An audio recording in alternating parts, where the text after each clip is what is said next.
Hello viewers, আলো diary চ্যানেলের পক্ষ থেকে আমি অঙ্কিতা। প্রতিদিন নতুন নতুন ভালোবাসার গল্প সবার আগে শুনতে চাইলে আমাদের আলো ডায়েরি চ্যানেলটি সাবস্ক্রাইব করে পাশে থাকা বেল আইকনটি বাজিয়ে দিন।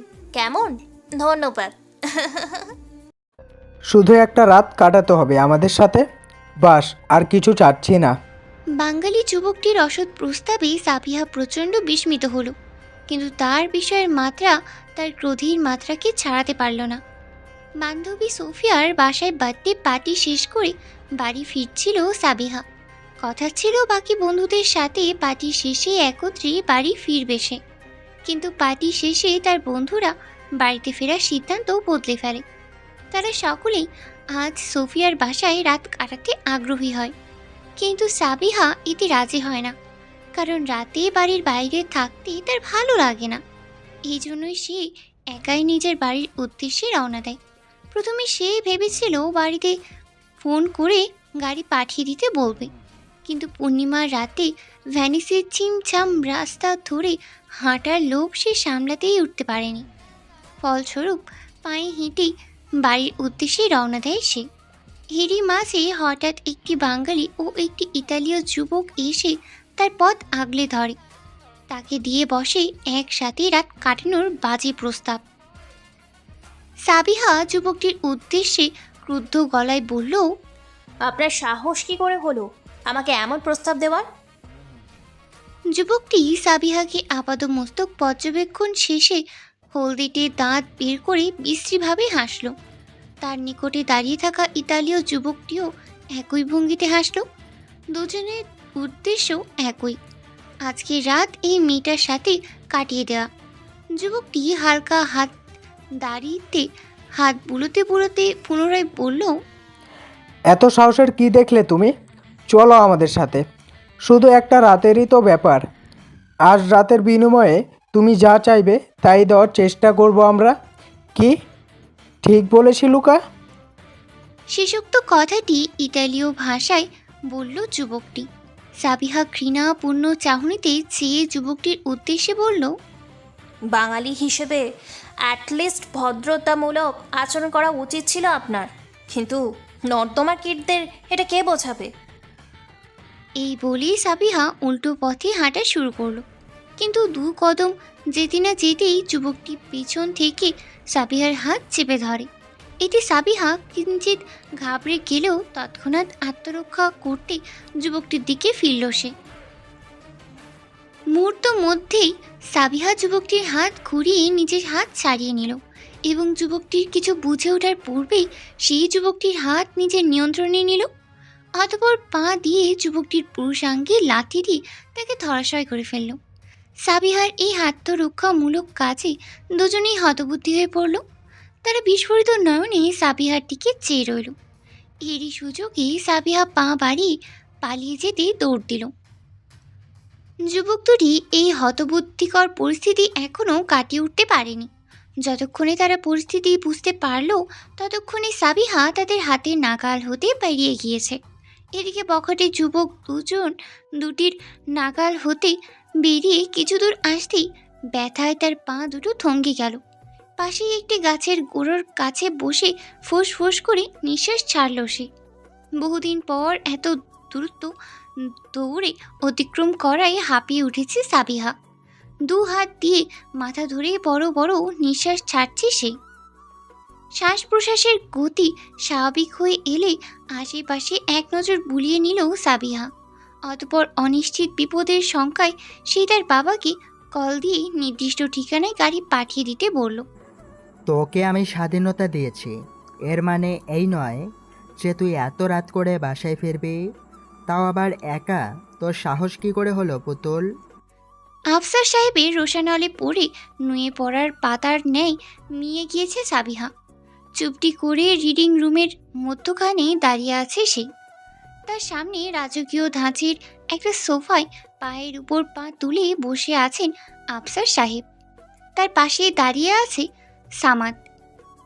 সাবিহা অতি কোমল গলায় বলল, অনেকদিন একা হাঁটি না, আজ খুব ইচ্ছে করছিল, এই কারণেই। সাবিহার সপক্ষের যুক্তি সম্পূর্ণ না শুনেই আফসার সাহেব পূর্বের ন্যায় বললেন, ইচ্ছেটাকে সময় সুযোগ বুঝে ব্যবহার করতে হয়।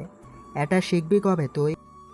সাবিহা পুনরায় আত্মপক্ষে কিছু বলতে যাবে, কিন্তু এর পূর্বেই সামাদ নিতান্তই দুষ্টুমির ছলে বলল, তবে হবে একটু তাই দিতে হবে খালু, তবে দেওয়ার দুর্যাপনা কমে। সামাদের এরূপ কথা শুনে মুহূর্তে তিরিক্ষি মেজাজ নিয়ে সাবিহা বলল, সামাদ ভাইয়া, তুমি বেশি বেশি বলছো কেন? কিসের দুরন্তপনা করলাম আমি? আফসার সাহেব সাবিহাকে থামিয়ে সামাদের পক্ষ নিয়ে বললেন, সামাদ ঠিক বলেছে, তোকে একটু টাইট দেওয়া খুব জরুরি হয়ে গিয়েছে। এই পর্যায়ে সাবিহা ঝেঁঝে উঠে বলল, আমি যথেষ্ট ভালো আছি আব্বু, আমি যথেষ্ট ভালো আছি আব্বু। আর তুমি আমাকে সেলফ প্রোটেকশনের জন্য যা যা শিক্ষা দরকার সব শিখিয়েছো। আজ ক্যারাটের ছোট একটা স্টেপ দিয়ে ওদেরকে হারিয়ে এসেছি, তারপরও এত চিন্তা করো কেন? আফসার সাহেব মেয়ের ক্রোধের মুখে পড়ে কিছুটা নরম হলেন, বললেন, আজ ছোট্ট একটা পরিস্থিতিতে দুজন মানুষের সামনে পড়েছিল, এজন্যই কারোটার দুটো স্টেপ অ্যাপ্লাই করে পার পেয়ে গিয়েছিস। কিন্তু ভবিষ্যতে যদি বাবার কথা সম্পূর্ণ শেষ হওয়ার পূর্বেই সাবিহা ক্ষিপ্ততার সহিত রুম থেকে বেরিয়ে গেল। সাবিহা বেরিয়ে যেতেই আফসার সাহেব কিছুক্ষণের জন্য চিন্তার সাগরে ডুব দিলেন। অতপর সামাদকে বললেন, সামাদ, ছেলে দুটোর খোঁজ করো। মুহূর্তেই সামাদ বাধ্য ছেলের ন্যায় বলে উঠল, জি খালু। Mister Ragib Shahriar, right? কিঞ্চিত কপাল নিয়ে ক্ষীণ সন্দেহের সুরে বললেন আফসার সাহেব। রাগিব ভদ্রতার সূচক হাসি দিয়ে বলল, জি। ড্রয়িং রুমের দামি সোফায় বসে আছেন আফসার সাহেব। বয়স তার 55 ছুঁই ছুঁই। মাথার চুল, গালের দাড়িতে বেশ ভালোই পাক ধরেছে। ইতালির ভেনিস শহরের স্বনামধন্য ব্যবসায়ীর মধ্যে তিনি একজন। আজ থেকে প্রায় 14 বছর পূর্বে সাবিহার বয়স যখন 10, তখন সপরিবারে বাংলাদেশ থেকে ভেনিসে এসে স্থায়ীভাবে বসবাস শুরু করলেন তিনি। প্রথমে ভেনিসে এসে বেশ কাঠখড় পোহাতে হয়েছে তাকে, কিন্তু কঠোর পরিশ্রমের মাধ্যমে বছর দুয়েকের মাঝেই ছোট জায়গা জুড়ে তার সুনাম ছড়িয়ে পড়ে। দিন যেতে যেতে এই সুনাম শহর ছাড়িয়ে দেশ এবং দেশ ছাড়িয়ে বিদেশেও ছড়িয়ে পড়ে। স্ত্রী সালেমা বেগম, একমাত্র মেয়ে সাবিহা, 12 বছরের ছেলে সাবিত ও সালমার বড় বোনের শেষ চিহ্ন সামাদকে নিয়ে তার সংসার জীবন। রাগিব আফসার সাহেবের দিকে কৃত্রিম হাসি নিয়ে তাকিয়ে আছে। আফসার সাহেব রাগিবকে জিজ্ঞেস করলেন, পড়ালেখা সব কমপ্লিট, তাই তো? রাগিব পূর্বের ন্যায় জবাব দিল। জি স্যার। রাগিবের মুখে স্যারের সম্বোধন শুনে আফসার সাহেবের সহাস্য বললেন, আরে এখনই স্যার বলছো কেন? আগে আমাদের কোম্পানিতে জয়েন হয়ে নাও, তারপর এসব স্যার ট্যার ডাকবে। রাগিব প্রত্যুত্তরে কিছু বলল না, মৃদু হেসে চুপটি করে বসে রইল। এই ফাঁকে তাকে এক নজর দেখে নিলেন আফসার সাহেব। ছেলেটি দেখতেই ভীষণ সুন্দর, মাথায় স্বাভাবিক ছাটের কালো কালো চুল, ফর্সা মুখশ্রীতে ঘন ভ্রুযুগল সমন্বিত দুজোড়া চোখ। সেই দু চোখের গভীরতা অনেক, যেন কোনো প্রহেলিকা ছেয়ে আছে তাতে। ফর্সা গালে খোঁচা খোঁচা দাড়ি আর হাসিতে বাম গালে পড়া ছোট্ট একটা টোল, সব মিলিয়ে চেহারায় কেমন এক বিদেশি বিদেশি ভাব। হাসিটাও তার চেহারার সাথে একদম খাপ খাইয়ে মানিয়ে নিয়েছে। আফসার সাহেব মনে মনে ভাবলেন, এই ছেলেকে কোনো মেয়ে প্রথম দেখায় নিজের মন দিয়ে বসবে? আচ্ছা, সাবিহাও যদি এমনটা করে বসে? নিজেকে এমন উদ্ভট প্রশ্ন করে পর মুহূর্তেই সামনে নিলেন নিজেকে। সাবিহা কেমন তা তিনি খুব ভালো করেই চেনেন, কিন্তু তবুও সে তো মেয়ে। নিজেদের বাড়িতে পেইং গেস্ট হিসেবে এত সুদর্শন ছেলেকে দেখে যদি সাবিহা প্রেমে পড়ে যায়, তাহলে কি রাগিবকে পেইং গেস্ট হিসেবে রাখবেন না তিনি? কিন্তু পূর্ব পরিচিত গিয়াস সাহেবের অনুরোধও যে ফেলতে পারছেন না তিনি। ইস, এ যেন উভয় সংকট। শেষমেশ নানা চিন্তা ভাবনার শেষে আফসার সাহেব ছোট্ট দম ফেলে বললেন, আচ্ছা রাগিব, আগামী পরশু থেকে তুমি অফিসে জয়েন করো। আজ তোমার রুমের সব গোছগাছ করে নাও। এই বলে তিনি ড্রয়িং রুমের থাই গ্লাস ভেদ করে দৃশ্যমান গেস্ট হাউসটা দেখিয়ে বললেন, ওখানেই তুমি থাকবে এখন থেকে। গেস্ট হাউসে সব ব্যবস্থা করে দেওয়া আছে। ওখানে রান্নাঘরও আছে, তুমি চাইলে নিজের খাবার রান্না করতে পারো। বাই দ্য ওয়ে, রান্না করতে পারো তো? আফসার সাহেবের প্রশ্নের পিঠে রাগিব চট করে প্রশ্ন ছুড়ে দিল। যদি বললি রান্না করতে পারি না, তাহলে কি আপনাদের এখানে খাওয়া দাওয়া করতে দেবে না আমায়? রাগিবের এহেন প্রশ্নে হতবিম্বল হয়ে পড়লেন আফসার সাহেব। ছেলেটি যে আচমকা এই প্রশ্ন করে বসবে তা তিনি অনুমান করতেই পারেননি। ফলে আমতা আমতা করে তিনি বললেন, করতে পারো। আফসার সাহেবকে সম্পূর্ণ কথা বলতে না দিয়ে রাগিব সশব্দে হেসে বললেন, আরে ভয় পাবেন না আঙ্কেল, আমি জাস্ট মজা করলাম। এমন একটু আধটু মজা করা আমার স্বভাব। আচ্ছা, এখন তাহলে আমি উঠি। এই বলে রাগিব সোফা ছেড়ে উঠে দাঁড়ালো। আফসার সাহেবও তা দেখিয়ে উঠে দাঁড়ালেন। দুজনেই ভদ্রতার সূচক হাসি বিনিময় করলো। অতপর রাগিব তার ফাইল নিয়ে ড্রয়িং রুম থেকে বেরিয়ে গেল। রাগিব যেতেই আফসার সাহেব ফোঁস করে নিঃশ্বাস ছেড়ে বললেন, ছেলেটা বেশ চালু আছে। যা বুঝলাম, আপনার সম্পর্কে পুরো খোঁজ খবর নিতে হবে মিস্টার রাকিব শাহরিয়ার। সকাল হতেই সূর্যি মামার দেখা নেই। উপরন্তু আজ ভ্যানিসের আকাশটা গুমোট হয়ে আছে। দেখে মনে হচ্ছে এই বুঝি বুক চিরে কেটে কেটে সেই শহরটা ভাসিয়ে দিবে। এমনই মেঘলা শীতল দিনে প্রত্যেকের অলস সকালটা পূর্বের তুলনায় আরও বেশি অলসতায় ছেয়ে ওঠে। আজ সকালে ভ্যানিসের তাপমাত্রা 4 ডিগ্রি সেলসিয়াস পর্যন্ত রেকর্ড করা হয়েছে। সাধারণত জানুয়ারি মাসে এখানকার তাপমাত্রা এমনই শীতল থাকে। কখনো কখনো তাপমাত্রা শূন্যের নিচে নেমে আসে। অলস সকালের অলস সময়টা ঘুমিয়ে কাটাচ্ছে সাবিহা, কিন্তু তার শান্তির ঘুমে এক বালতি জল ঢেলে দিল সাবিত। সাবিহার অগোচরে চুপি চুপি রুমে প্রবেশ করলো সাবিত। ধূপধাপ পা ফেলে সাবিহার পাশে এসে দাঁড়ালো সে। অতপর সাবিহার কানের কেছে স্বাভাবিকের চেয়ে উচ্চ আওয়াজে বলে উঠল, সকাল হয়ে গিয়েছে, তাড়াতাড়ি ওঠো। আচমকা কানের কাছে সাবিতের কণ্ঠস্বর শুনে ধরফড়িয়ে উঠে বসল সাবিহা। বিস্মিত চাহনিতে চারপাশ তাকিয়ে পরিবেশ সম্পর্কে অবগত হলো সে। বড় বড় নিঃশ্বাস ছেড়ে নিজেকে ধাতস্থ করল। অতপর চট করে পাশ ফিরে সাবিতের উদ্দেশ্যে গরম চোখে চেয়ে বলল, সাবিতের বাচ্চা সাবিত, তোর সমস্যা কি? ছুটির দিনটাতেও শান্তিতে ঘুমোতে দিবি না? সাবিত দাঁত কেলিয়ে বলল, না, আমার ঘুম ভেঙে গিয়েছে তো। তোমাকে আরামে কি করে ঘুমাতে দিই বলো? সাবিহা আর কথা বাড়ল না। এভাবে হঠাৎ ঘুম ভাঙ্গায় তার মেজাজ খিটখিটে হয়ে আছে। এই খিটখিটে মেজাজ নিয়েই সে ব্ল্যাঙ্কেট ছড়িয়ে বিছানা থেকে নেমে পড়ল। সাবিতের দিকে তীক্ষ্ণ নজর নিক্ষেপ করে ওয়াশরুমে গিয়ে ফ্রেশ হয়ে নিল। ড্রয়িং রুমে বসে ব্রেড ও বাটার খাচ্ছে সাবিহা।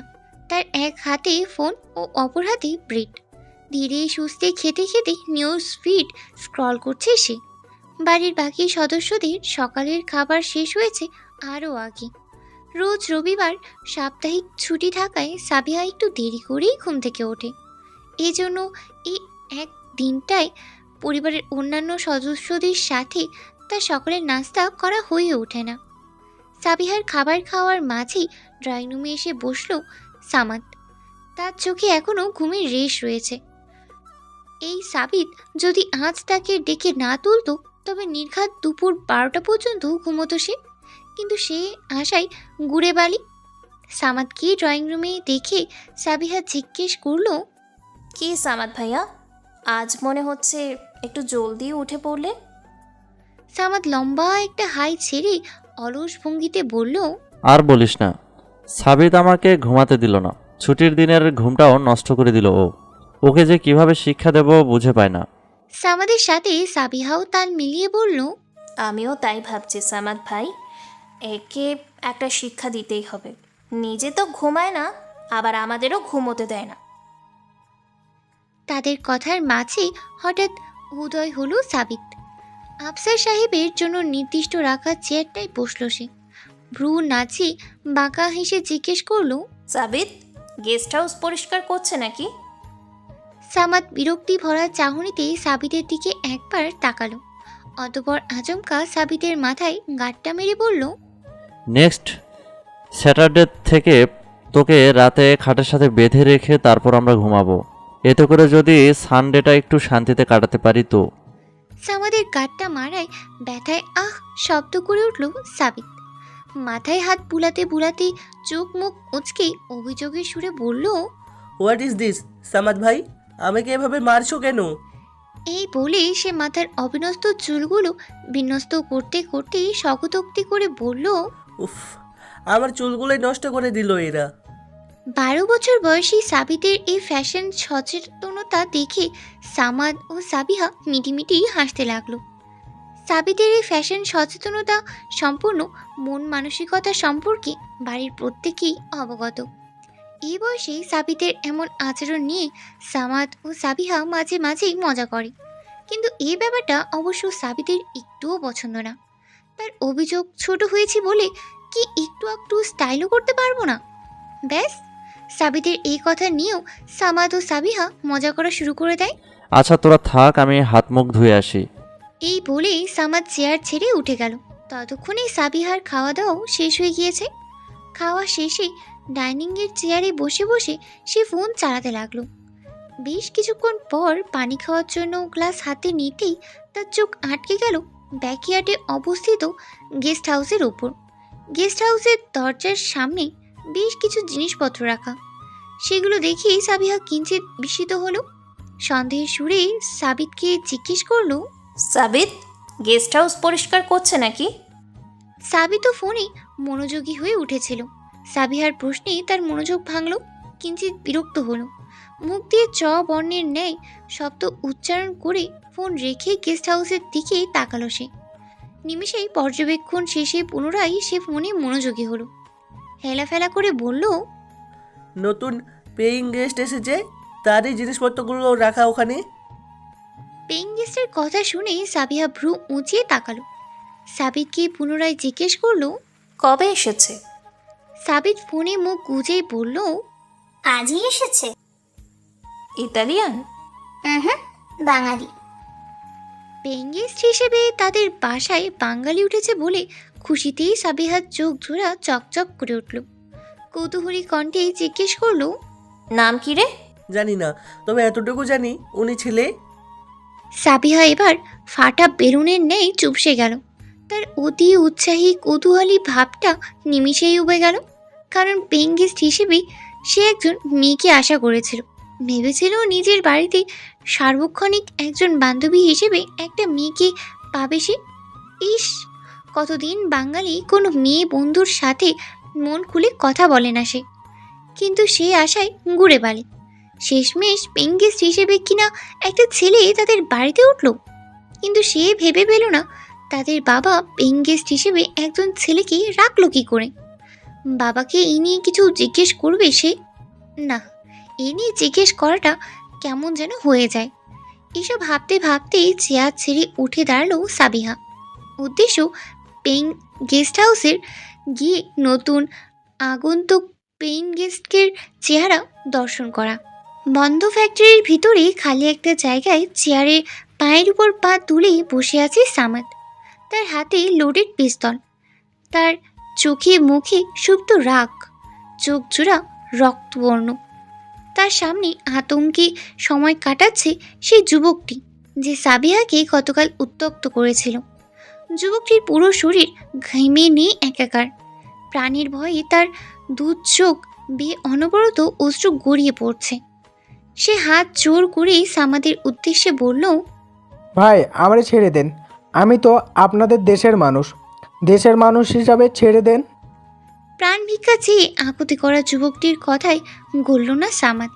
হিংস্র চাহনিতে চেয়ে ফিচেল হাসি দিয়ে বলল, সাবিহাকে ডিস্টার্ব করার সময় এই দেশের মানুষের কথাটা মাথায় আসেনি তোর? যুবকটি ত্রস্ত কণ্ঠে বলল, ভুলে গিয়েছিলাম ভাই, আর জীবনেও এমন করব না। এবারের মতো মাফ করে দেন। এই বলে সে তৎক্ষণাৎ এগিয়ে এসে সামাদের পা ধরে কাঁদতে থাকে। বলে, ভাই আমারে মারবেন না ভাই। সামাদ যুবকটির আকুতি ভরা কণ্ঠ সম্পূর্ণরূপে উপেক্ষা করে ধাক্কা দিয়ে বলল, দেশ থেকে এখানে এসেছিস আয় রোজগারের জন্য, কিন্তু এখানে এসেই তুই সেই নিচু স্বভাবটা ছাড়তে পারিসনি। তোকে তো একটা শাস্তি না দিলেই না। ভাই আমার ভুল হয়ে গিয়েছে, আপনি বললে আমি কালকেই দেশে ফিরে যাব। সামাদ যুবকটির কথায় গুরুত্ব দিল না, জিজ্ঞেস করলো, তোর সাথে আরেকটা ছিল না, ওটা কোথায়? ওই ইটালিয়ানটা? যুবকটি পূর্বের ন্যায় বলল, ও কোথায় জানি না আমি, আমারে ছেড়ে দেন ভাই, আমি এদেশ ছেড়ে চলে যাব, মাফ করে। সামাদ যুবকটিকে সপক্ষের কথা সম্পূর্ণ করতে না দিয়ে হাতে থাকা পিস্তলটি যুবকটির দিকে তাক করলো। আচমকা নিজের দিকে পিস্তল তাক হতে দেখে যুবকটির আত্মা শুকিয়ে গেল। ক্ষণিকের জন্য সে যেন বাকশক্তিহীন হয়ে পড়ল। কিছু বুঝে ওঠার পূর্বেই তার বুকে পরপর দুটো গুলি বিঁধে দিল সামাদ। গুলির শব্দে নিস্তব্ধ পরিবেশটা হঠাৎই সরব হয়ে উঠল। ক্ষণিকের মাঝেই যুবকটি তার শেষ নিঃশ্বাস ত্যাগ করল। অতঃপর সামাদের ঠোঁটের কোণে ফুটল তৃপ্তির হাসি। যুবকটির লাশ বদ্ধ ফ্যাক্টরিতেই ফেলে সামাদ বেরিয়ে এলো। রাস্তা পেরিয়ে গাড়িতে উঠতে নিল সে, কিন্তু গাড়িতে ওঠার পূর্বেই তার চোখ আটকে গেল অদূরে অবস্থিত কাছের আড়লে থাকা শায়িত একটি শরীরের উপর। আচমকা প্রায় এই জনমানব শূন্য এলাকায় এভাবে কাউকে শুয়ে থাকতে দেখে কিঞ্চিত বিস্মিত হলো সে। ক্ষণিকের চিন্তা ভাবনা শেষে কৌতূহলবশত সে এগিয়ে গেল সেদিকে। গিয়ে দেখল এটা কোনো মানুষ নয়, এটি লাশ, এবং লাশটি অন্য কারো নয়, বরং সেই ইতালীয় যুবকটি, যার নাম লুকা। লুকাকে মৃত অবস্থায় দেখে বিস্ময়ে সামাদের চক্ষুজোড়া বড় হয়ে এলো। কুয়াশার চাদরে মোড়া ভেনিস শহর, আকাশে সূর্যিমামা লুকোচুরি খেলতে ব্যস্ত। আজ তার শরীরে নেই উত্তাপ, আজ সে ভালোবাসার এই শহরকে উষ্ণ অভ্যর্থনা জানাতে ব্যস্ত। অথচ গতকাল সে নিজেকে কুয়াশার আড়ালে পুরোপুরি লুকিয়ে ফেলেছিল।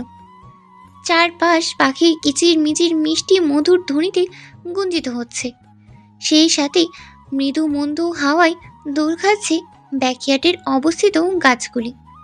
সূর্যের পানে চেয়ে নিশ্চুপ ভঙ্গিতে দাঁড়িয়ে আছে রাগীব। ব্যাকইয়ার্ডে দাঁড়িয়ে নরম সকালের সৌন্দর্য উপভোগ করতে ব্যস্ত সে। পরনে তার সাদা কালো ট্র্যাকস্যুটের উপর দিয়ে বলিষ্ঠ হাতের মাংসপেশি স্পষ্ট চোখে পড়ছে। সূর্যের রূপ উপভোগ শেষে ছোট্ট করে নিঃশ্বাস ছাড়ল সে। মৃদু হেসে বিড়বিড় করে বলল, লক্ষ্যর দিকে আরও এক ধাপ এগিয়ে আর একটি শুভদিনের সূচনা হলো। এই বলে সে শরীরের ওয়ার্ম আপ করে নিল। অতপর একে একে রোজকার রুটিন অনুযায়ী ব্যায়াম শুরু করলো। ব্যায়ামের ফলে তার বলিষ্ঠ শরীরের মাংসপেশিগুলো প্রতিবার দৃষ্টিগোচর হচ্ছে। দূর থেকে এটাই দেখছে সাবিত। তার নজর রাগীবের শরীরের দৃশ্যমান মাংসপেশিগুলোতে। তার খুব ইচ্ছা ব্যায়াম করে এমন শরীর বানাবে সে, কিন্তু তার বয়স তাকে এই কাজ করতে বাধা দিচ্ছে। 12 বছর বয়সে বডি বানানো আর পানির উপর হেঁটে চলা সমান পর্যায়ের অসম্ভব কাজের মধ্যেই পড়ে। আর সেই অসম্ভব কাজটাকেই মনে প্রাণে ধারণ করে আছে সাবিত। সামাদকেও সে ব্যায়াম করতে দেখে। রাগীবের মতো সামাদের এই ধরনের বাইসেপস আছে। সামাদ যখন ব্যায়াম করে তখন সাবিত দাঁড়িয়ে দাঁড়িয়ে তা দেখে। আজ অবশ্য ব্যতিক্রম হয়েছে, কারণ আজ সামাদের পরিবর্তে রাগীবের ব্যায়াম করা দেখছে সে। রাগীব ব্যায়াম করতে করতেই দূর থেকে সাবিতকে দেখতে পেল। সাবিতকে দেখা মাত্রই মৃদু হেসে সে ইশারায় তাকে ডাকলো। সাবিত প্রথম দফায় একটু হক চকালো, অতপর খানিক ইতস্তবোধ নিয়ে রাগীবের সামনে গিয়ে দাঁড়ালো। রাগীব ব্যায়াম করা থামিয়ে ভ্রু নাচিয়ে সাবিতকে জিজ্ঞেস করলো, কি ব্যাপার ডুড, দাঁড়িয়ে দাঁড়িয়ে কি দেখছো? সাবিত ইতস্তভাবে বলল, আপনার ওয়ার্কআউট করা দেখছিলাম। ইচ্ছে নাকি বাইসেপ বানানোর?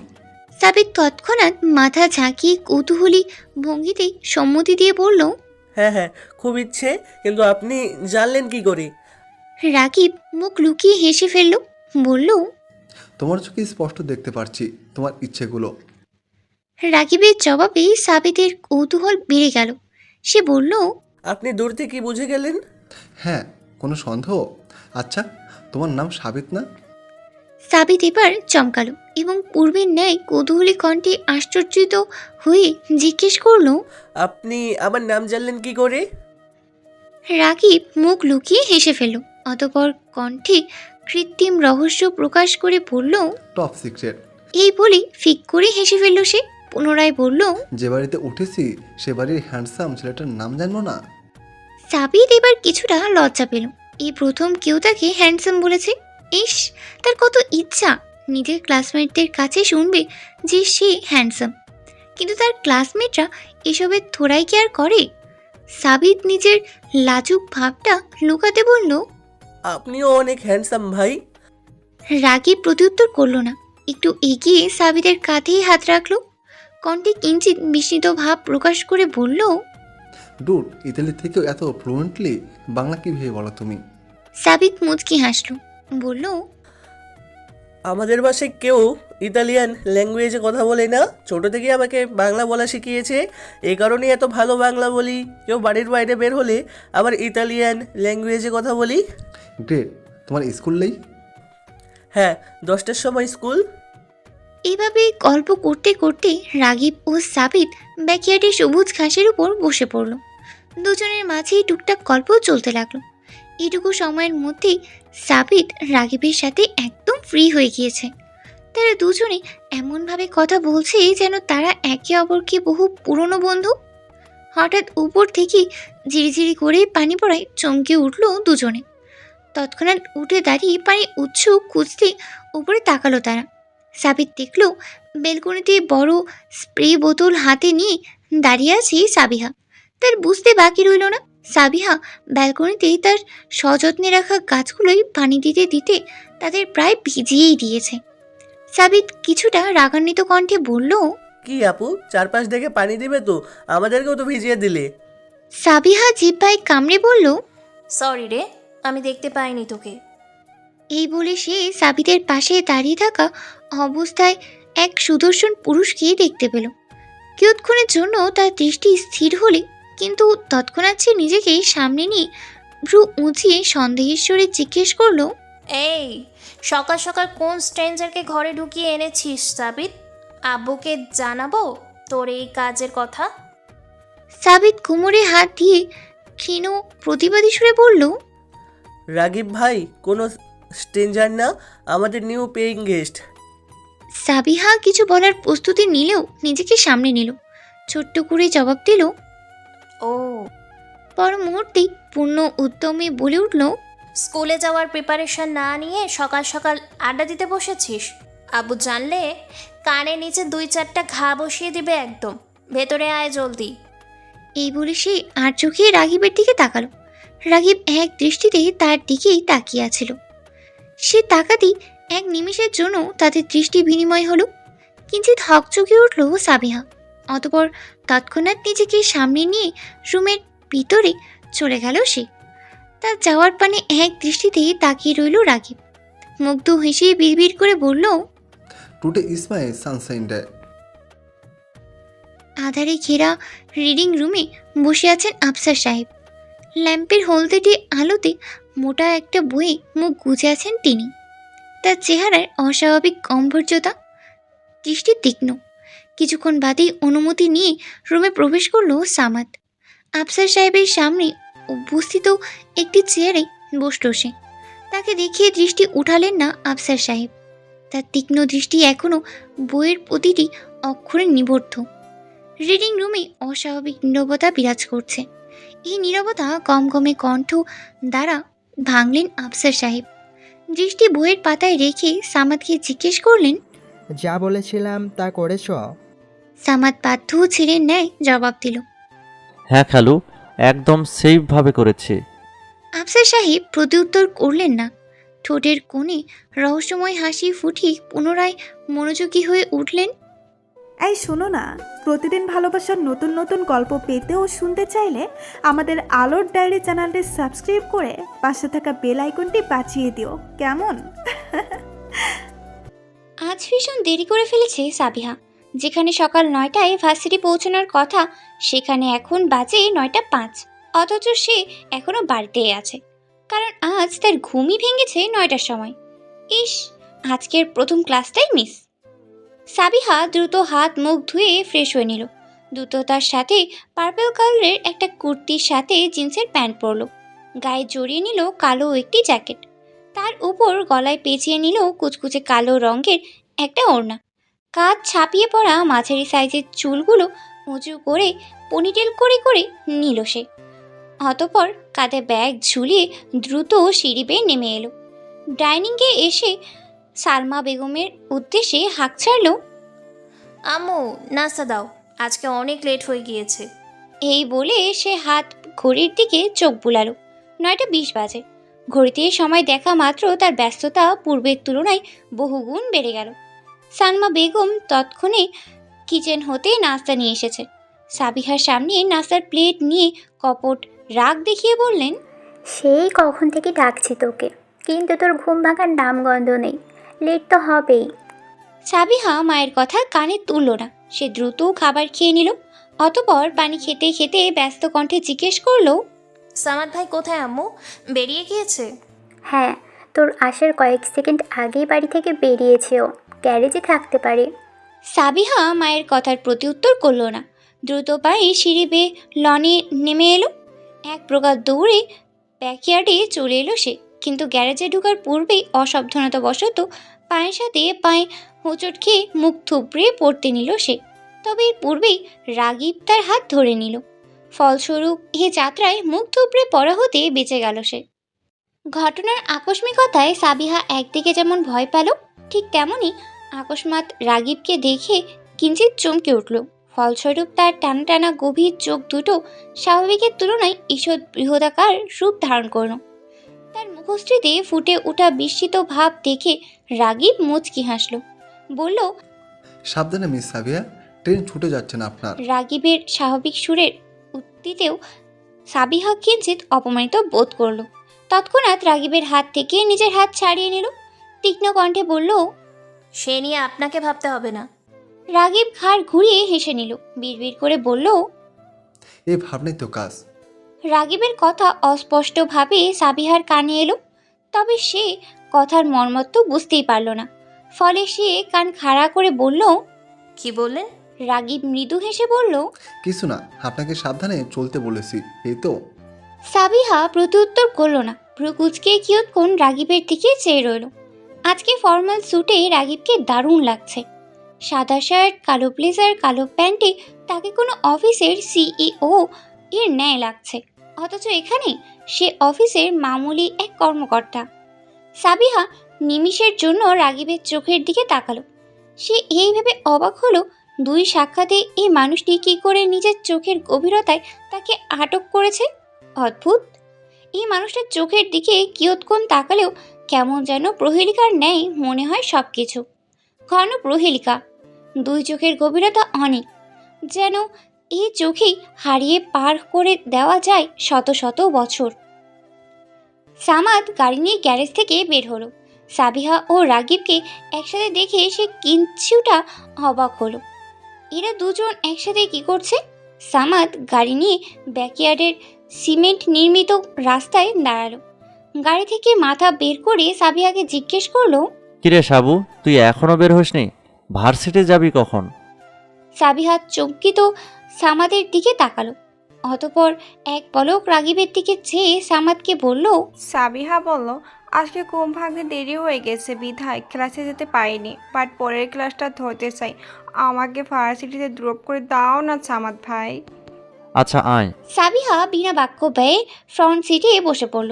রাগীব সেদিকেই এক দৃষ্টিতে চেয়ে রইল। তার এই চাহনি সামাদের দৃষ্টিগোচর হলো না। সামাদ ভ্রু উঁচিয়ে রাগীবকে জিজ্ঞেস করলো, তোমার নাম রাকিব, রাইট? রাগীব মৃদু হেসে বলল, জি। তুমি অফিসের জন্য বের হচ্ছ না? গাড়িতে বসো, ড্রপ করে দিচ্ছি। রাগীব যেন এটাই চাইছিল।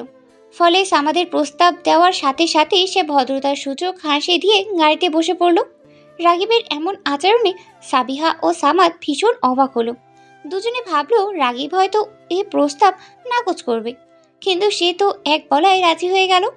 সামাদ ও সাবিহা পরস্পরের সাথে দৃষ্টি বিনিময় করে রাগিবকে নিয়ে নিজেদের মনোভাব বুঝালো। অতঃপর সামাদ গাড়ি স্টার্ট দিল। আজ ভেনিসে তাপমাত্রা তুলনামূলকভাবে একটু বেশি, ফলে সকলের মধ্যে তীব্র শীতে জবুথবু হয়ে ঘুরে বেড়ানোর ভাবটুকু নেই। সকলেই স্বাভাবিকভাবে যাতায়াত করছে। সাবিহা তার বন্ধুরাও একত্রে রাস্তা দিয়ে হেঁটে চলেছে। ভ্যানিসের সুদর্শন রাস্তা দিয়ে তারা হেঁটে চলেছে। স্যান সার্ভুলো দ্বীপ থেকে প্রত্যেকের বাসাই নিকটে, শুধু সাবিহাদের বাসা তুলনামূলক একটু দূরে। এজন্য সে প্রত্যহ গাড়ি দিয়েই যাওয়া আসা করে। কিন্তু মাঝে মাঝে ভ্যানিসের লোভনীয় সৌন্দর্য তাকে মারাত্মক আকৃষ্ট করে। তার মন চায় এই সৌন্দর্যে নিজেকে হারিয়ে ফেলতে। মাঝে মধ্যে অবশ্যই কাজটা করেও বসে সে। কোনো এক ছুটির দিনে বাসা থেকে একা হাঁটতে হাঁটতে বের হয় সে। দুপাশের রঙিন দালানের রাস্তা ধরে হাঁটে চলে। কখনো খালের পাশে বেঞ্চিতে বসে আকাশের দিকে চেয়ে থাকে। চলমান গন্ডোলায় যাতায়াতরত যাত্রীদের দেখে। মাঝে মাঝে সে যাত্রীদের মাঝে বাঙালিদের দেখলে তার মনে কেমন যেন শূন্যতা অনুভব হয়। মন চায় ছুটে দেশে চলে যেতে। কত বছর কেটে গেল, দেশের মাটি স্পর্শ করা হয় না। বৃষ্টির পর মুহূর্তে সে সোদা মাটির গন্ধ নাকে আসে না। ইস, নিজের দেশ মানে অন্য কিছু। বিদেশে থেকে কি দেশের স্বাদ মেটানো যায়? সাবিহা ও সোফিয়া পাশাপাশি হাঁটছে, তাদের দল থেকে কিছুটা দূরে। এর অবশ্য কারণও আছে। সোফিয়া তার বার্থডে পার্টি সম্পর্কে সাবিহাকে কিছু বলতে চাইছে। তার মধ্যে পহেলা হতেই চরম উৎসুকতায় দেখা মিলছে।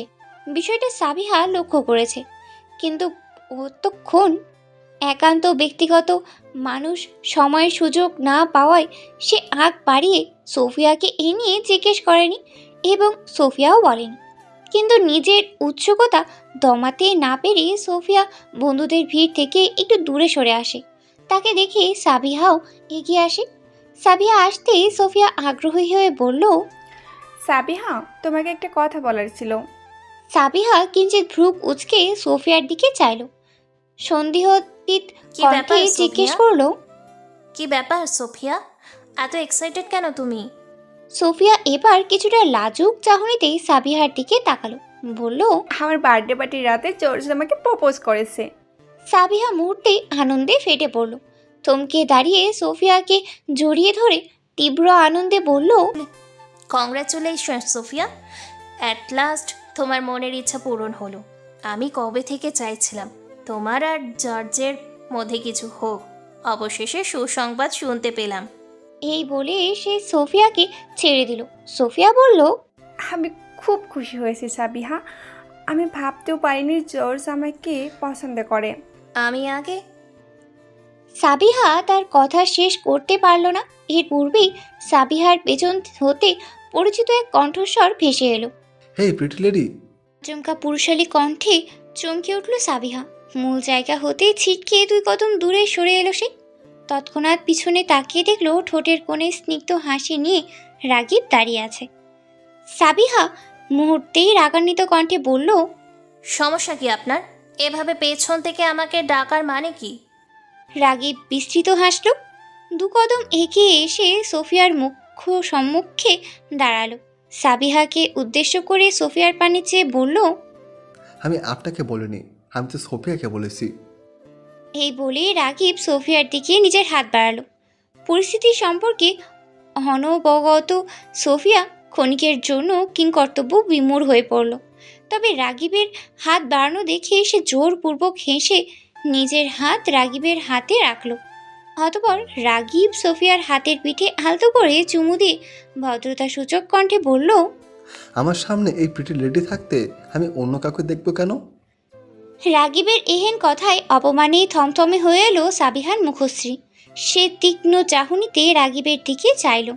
চাহনি এমন যে এক্ষুনি বোধহয় চোখের আগুন দিয়ে রাগিবকে ঝলসে দিবে। রাগিব অবশ্য সাবিহার এ চাহনি লক্ষ্য করল, কিন্তু সরাসরি এ চাহনি উপেক্ষা করে বলল, মিস সাবিয়া, আপনার এমন কেন মনে হলো যে আমি আপনাকে প্রিটি লেডি বলেছি? নিজেকে প্রিটি মনে করেন বুঝি? রাগিবের গা জ্বালানো কথাবার্তায় সাবিহা ক্ষেপে উঠল। তৎক্ষণাৎ প্রতিবাদী বালিকার ন্যায় বলল, অবশ্যই প্রিটি মনে করি নিজেকে। Have you any problem with that? Ragib বাম কাঁধে মুখ লুকিয়ে হেসে ফেলল, বলল, আপনার কনফিডেন্স লেভেলটা দারুণ miss Sabiha, keep it up. এ নিয়ে আপনাকে বলতে হবে না মিস্টার রাগিব শাহরিয়ার। রাগিব প্রত্যুত্তরে কিছু বলল না, মৃদু হেসে বিড়বিড় করে কিছু স্বগোক্তি করল। কিন্তু পার্শ্ববর্তী পরিবেশের কোলাহলে সাবিহার কানে তা এলো না এবং সে এ বিষয়ে আর মাথাও ঘামালো না। এদিকে সোফিয়া পহেলা হতেই বেকুব বনে দাঁড়িয়ে আছে। রাগিব ও সাবিহার মাঝে বাংলা ভাষায় চলমান কথোপকথনের পুরোটাই তার মাথার উপর দিয়ে চলে গেল। সে চেহারায় অদ্ভুত অভিব্যক্তি ফুটিয়ে তুলে সাবিহাকে জিজ্ঞেস করলো, তোমরা কে নিয়ে কথা বলছো? তোমাদের কোনো কথাই আমি বুঝতে পারিনি।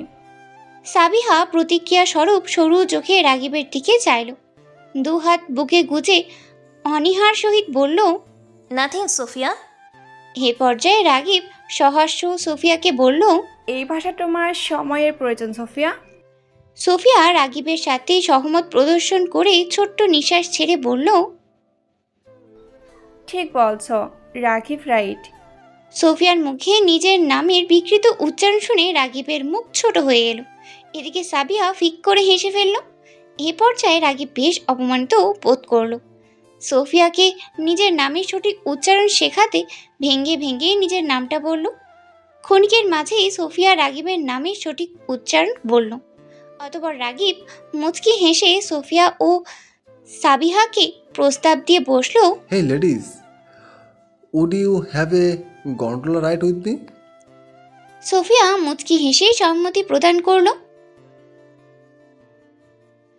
সোফিয়া রাজি হতেই রাগিব সরাসরি সাবিহার দিকে তাকালো সম্মতি পাবার আশায়। তৎক্ষণাৎ সাবিহা মুখ ঘুরিয়ে অন্যদিকে তাকালো, যার অর্থ সে রাজি নয়। কিন্তু সোফিয়াকে তাকে অনুরোধ করলো। কয়েকবার বলায় সাবিহা রাজি হয়ে যেতেই রাগিবের ঠোঁটের কোণে প্রচ্ছন্ন হাসি ফুটল। রাগিব এগিয়ে একজন গন্ডোলিয়ারকে ডাকলো। রাগিবকে দেখে গন্ডোলিয়ারটি মৃদু হেসে তার গন্ডোলা থামালো। অতঃপর রাগিব, সোফিয়া ও সাবিহা গন্ডোলিয়ায় উঠল। সোফিয়া ও সাবিহা রাগিবের মুখোমুখি বসতেই গন্ডোলিয়া তার আপন গতিতে চলতে শুরু করলো। গন্ডোলিয়া ভেনিসের সবচেয়ে আকর্ষণীয় এবং ঐতিহ্যবাহী একটি যান। এটি দেখতে অনেকটা দেশীয় নৌকার মতো, তবে এটি তুলনামূলক উন্নত মানের। ভেনিসের জনগণ গন্ডোলিয়াকে তাদের প্রত্যহ যাতায়াতে ব্যবহার করে। এই শহরের এক স্থান হতে অন্য স্থানে যেতে গাড়ি কম, গন্ডোলিয়া বেশি ব্যবহৃত হয়। দুই পাশে রঙিন রংচটা দালানের মাঝ দিয়ে প্রবাহিত খাল দিয়ে গন্ডোলিয়াটি ভেসে চলছে। চারপাশে আরও কয়েকটি গন্ডোলিয়া রয়েছে। গন্ডোলিয়ার একটি বৈঠার দ্বারা গন্ডোলিয়া চালিয়ে নিয়ে যাচ্ছেন। এর গতি খুব একটা দ্রুত না, বরং তুলনামূলক ধীর। তবে এ ধীর যানে উঠেও বেশ মজা। এতে চারপাশের পরিবেশের সৌন্দর্য উপভোগ করতে করতে ছোট্ট কিছু মুহূর্তের ভ্রমণ করা যায়। সাবিহা ও সোফিয়া নিজেদের মধ্যে আলাপ আলোচনায় ব্যস্ত। তাদের আলোচনার বিষয় আজকের ক্লাস। এদিকে রাগিব ব্যস্ত তার নিজস্ব কাজে, সাবিহাকে দেখতে দুই নয়ন ভরে দেখতে। মেয়েটি দারুণ সুন্দর, তথাকথিত সুন্দরীদের চেয়েও সুন্দর, কেমন যেন অদ্ভুত সুন্দর, ঘোর লাগা সুন্দর। মেয়েটির দিকে চাইলে রাগিবের পলক ফেলতেই মন চায় না। কি অদ্ভুত মেয়েটার আকর্ষণ! প্রথম দেখতেই রাগিবের সকল আকর্ষণের বিষয়বস্তু হয়ে আছে সাবিহার স্নিগ্ধ মায়াবী চেহারা, টানা টানা নেত্রযুগলের মায়ার সহিত মুখশ্রীতে স্নিগ্ধতা মেয়েটির আরও আকর্ষণীয় করে তুলেছে। কি স্নিগ্ধময়ী নারী সে! রাগিব স্নিগ্ধ হাস্য বিড়বিড় করে বলল, স্নিগ্ধময়ী, আমার স্নিগ্ধময়ী। অতপর আচমকা গলা ছেড়ে গাওয়া শুরু করলো। তু মেরা খুদা, তু হি দুয়া মে শামিল, তেরে বিনা গুজারা, হে দিল হে মুশকিল, মুঝে आजमाती है तेरी कमी, मेरी हर कमी को है तू लाजमी जुनून है मेरा बानू मैं तेरे काबिल तेरे बिना गुजारा। আচমকা রাগিবের গলায় বাংলা গান শুনে চমকে উঠল সাবিহা, সাথে সোফিয়া ও গন্ডোলিয়ার সহ আশেপাশের কিছু মানুষজন। সকলে খানিক বিস্মিত নয়নে রাগিবকে দেখছে, রাগিবের গান শুনছে। এদিকে রাগিব নিজের গানে ব্যস্ত। সে চারপাশের পরিবেশ উপেক্ষা করে সমস্ত ধ্যান জ্ঞান সাবিহার দিকে দিল, কারণ তাকে উদ্দেশ্য করেই যে গানটা গাওয়া। সামাদ, খোঁজ খবর নেওয়া শেষ? রিডিং রুমের আধো আলোকিত পরিবেশে রাজকীয় গোছের চেয়ারে বসে গমগমে কণ্ঠে জিজ্ঞেস করলেন আফসার সাহেব। সামাদ গম্ভীর কণ্ঠে বলল, রাগিব ক্লিন চিট পেয়েছে খালু, অন্তত আমরা যে খোঁজ খবর নিয়েছি সে ভিত্তিতে। তোমার উপর আমার পূর্ণ আস্থা আছে সামাদ। যেহেতু তুমি ওকে পজিটিভ বলছো, সেহেতু আমিও সেদিকে যাচ্ছি।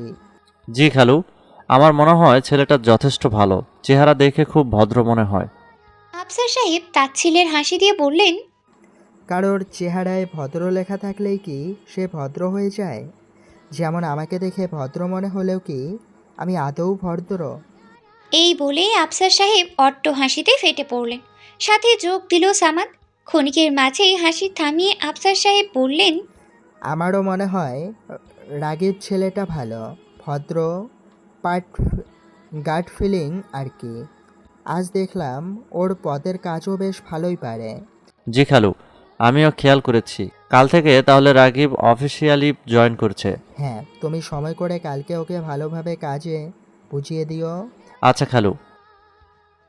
রাতের মেঘমুক্ত অন্তরিক্ষে মিটিমিটি তারকারাজি উজ্জ্বল জ্যোতিষ্কের ন্যায় বিরাজ করছে। যেন কালো চাদর স্বরূপ আকাশটি কেউ মণি মুক্তাদি দিয়ে ভরাট করে দিয়েছে।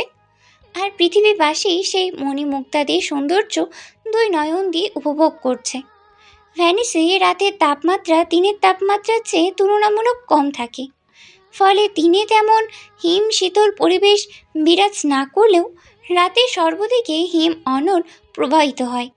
মাঝে মাঝে মনে হয় যেন এই হাওয়া সমস্ত শরীরে কাঁটা দিয়ে দেয়। রাগিব গেস্ট হাউসের আলো নিভিয়ে ব্যাকইয়ার্ডের সবুজ রনে বসে আছে।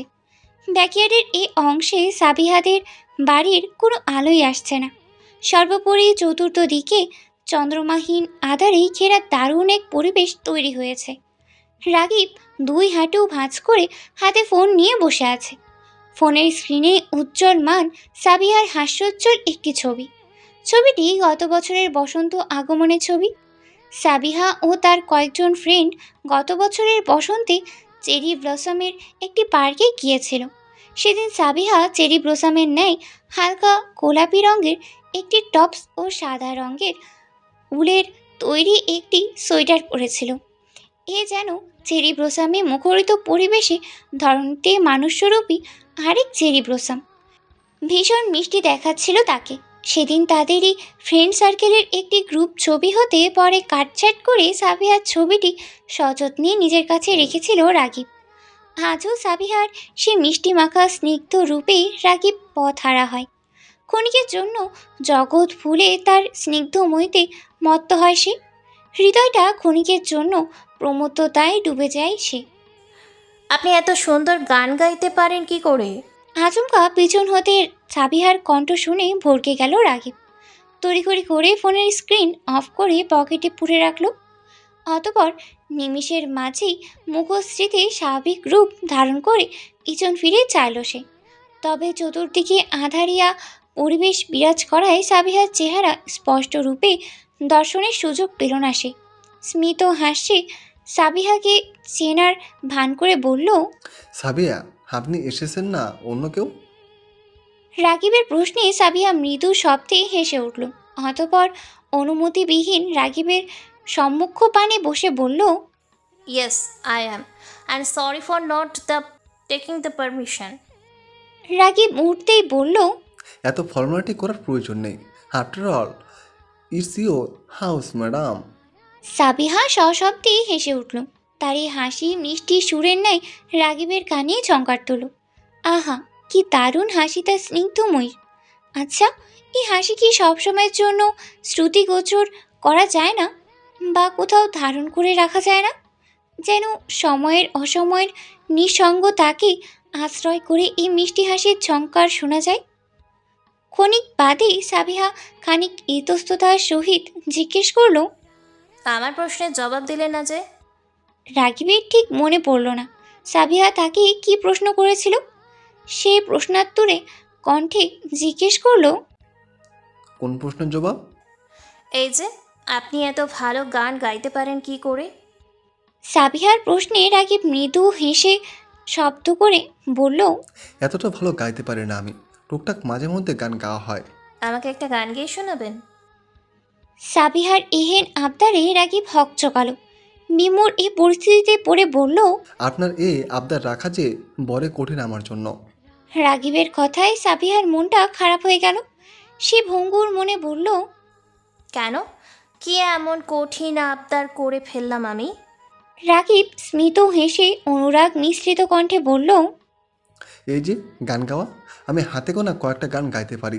আসলে আমি গান গাইতে কম, শুনতে বেশি পছন্দ করি। মাঝে মাঝে যখন মনটা খুব ভালো থাকে, তীব্র ইচ্ছে থাকে, তখনই গান গাওয়া হয়। কেমন গান শুনতে পছন্দ করেন আপনি? সব ধরনের গানই, বিশেষ করে ক্লাসিক্যাল গান বেশি শোনা হয়।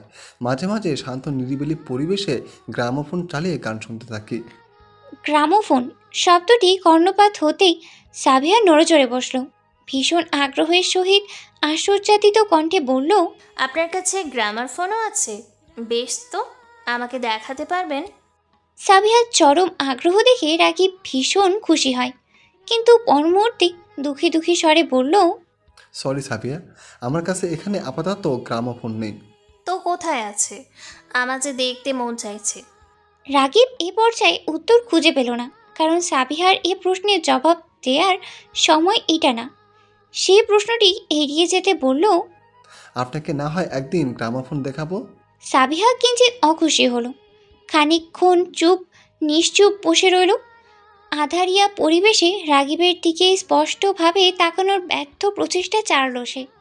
খানিক সময় বাদে তীব্র আবদারের সহিত বলল, সেই হাতে গোনা কয়েকটা গানের মধ্যে আমাকে আরেকটা গান শোনাবেন? আপনার কণ্ঠে গান দারুণভাবে মানিয়েছে। সাবিহার শেষাক্ত কথাটি রাগিবের মনে রং তুলি দিয়ে ভালো লাগার আঁচড় দিয়ে দিল। সাবিহার কথার সুরে সে স্পষ্ট অনুমান করতে পারল সাবিহার হৃদয়ে তার জন্য কিঞ্চিত পরিমাণের হলেও অনুগ্রহ অনুভূতি তৈরি হয়েছে। এটাই তো সে মনে পারে চাইতো। ইস, ব্যাপারটা এত সোজা!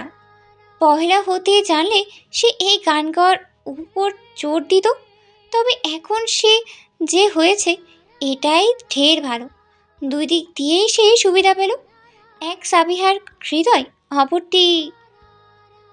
রাগিব কোমল ছুঁড়ে বলল, আপনি যখন এত করে চাইছেন, আপনাকে একটি গান শোনানোই যায়। সাবিহার আকুতি ভরা চাহনি মুহূর্তেই হাস্যোজ্জ্বল চাহনিতে রূপান্তরিত হলো। সে অতি আগ্রহের সহিত বলল, একটা বাংলা গান শোনাবেন প্লিজ? বাংলা গানের প্রতি আমার অনেক টান। আচ্ছা, তবে এর আগে রুম থেকে আমার গিটারটা আনার প্রয়োজন। একটু সুর না তুললে হয় নাকি? এই বলে সে উঠে দাঁড়ালো। দুই কদম যেতেই পিছন হতেই সাবিহা অনুনয় সূচক কণ্ঠে জিজ্ঞেস করল, আমি কি আপনার রুমে আপনার সাথে যেতে পারি? রাগিব চট করে পিছন ফিরে বলল, হয় নট, কামন। রাগিবের সম্মতি পেয়ে সাবিহা চট করে উঠে দাঁড়ালো। দুজনে পাশাপাশি হাঁটতে হাঁটতে রুমে চলে এলো। রাগিব রুমে প্রবেশ করেই আলো জ্বালালো। সাথে সাথেই সাবিহা তড়িৎ গতিতে চোখ বন্ধ করে নিল। এতক্ষণে আধারে থাকার পর আচমকা আলোয় আসায় তার চোখ দুটো ক্ষীণ যন্ত্রণা অনুভব করলো, যদিও সে নিমেষের মাঝেই নিজেকে সামলে নিল। রাগিব বিছানার উপর হতে গিটার হাতে নিল। তদমধ্যে সাবিহা এক নজরে পুরো রুমটি দেখে নিল। রুমের গোছ গাছ প্রতিটি জিনিস সঠিক জায়গায় দেখে সাবিহার বুঝতে অসুবিধা হলো না রাগিব ভীষণ শৌখিন প্রকৃতির মানুষ। সেই রাগিবের এত গোছালো স্বভাব দেখে বিস্ময়ের সহিত বলল, আপনি এত গোছানো আর শৌখিন? রাগিব মৃদু শব্দে হাসল, বলল, আসলে ছোট থেকে এমন আমি, আমার জিনিসপত্র সঠিক জায়গায় না থাকলে আমার ভালো লাগে না, মনে উসকুস করে। বলা মাত্রই দুজনে একত্রে হেসে উঠল। অতপর রাগিব গিটার নিয়ে রুমের আলো জ্বালিয়েই সাবিহাকে নিয়ে বেরিয়ে পড়ল। পথে মধ্যে বলল, আপনি যে এখানে এসেছেন, আমার কাছে গান শুনতে চাইছেন, এটা আপনার বাড়ির কেউ জানে?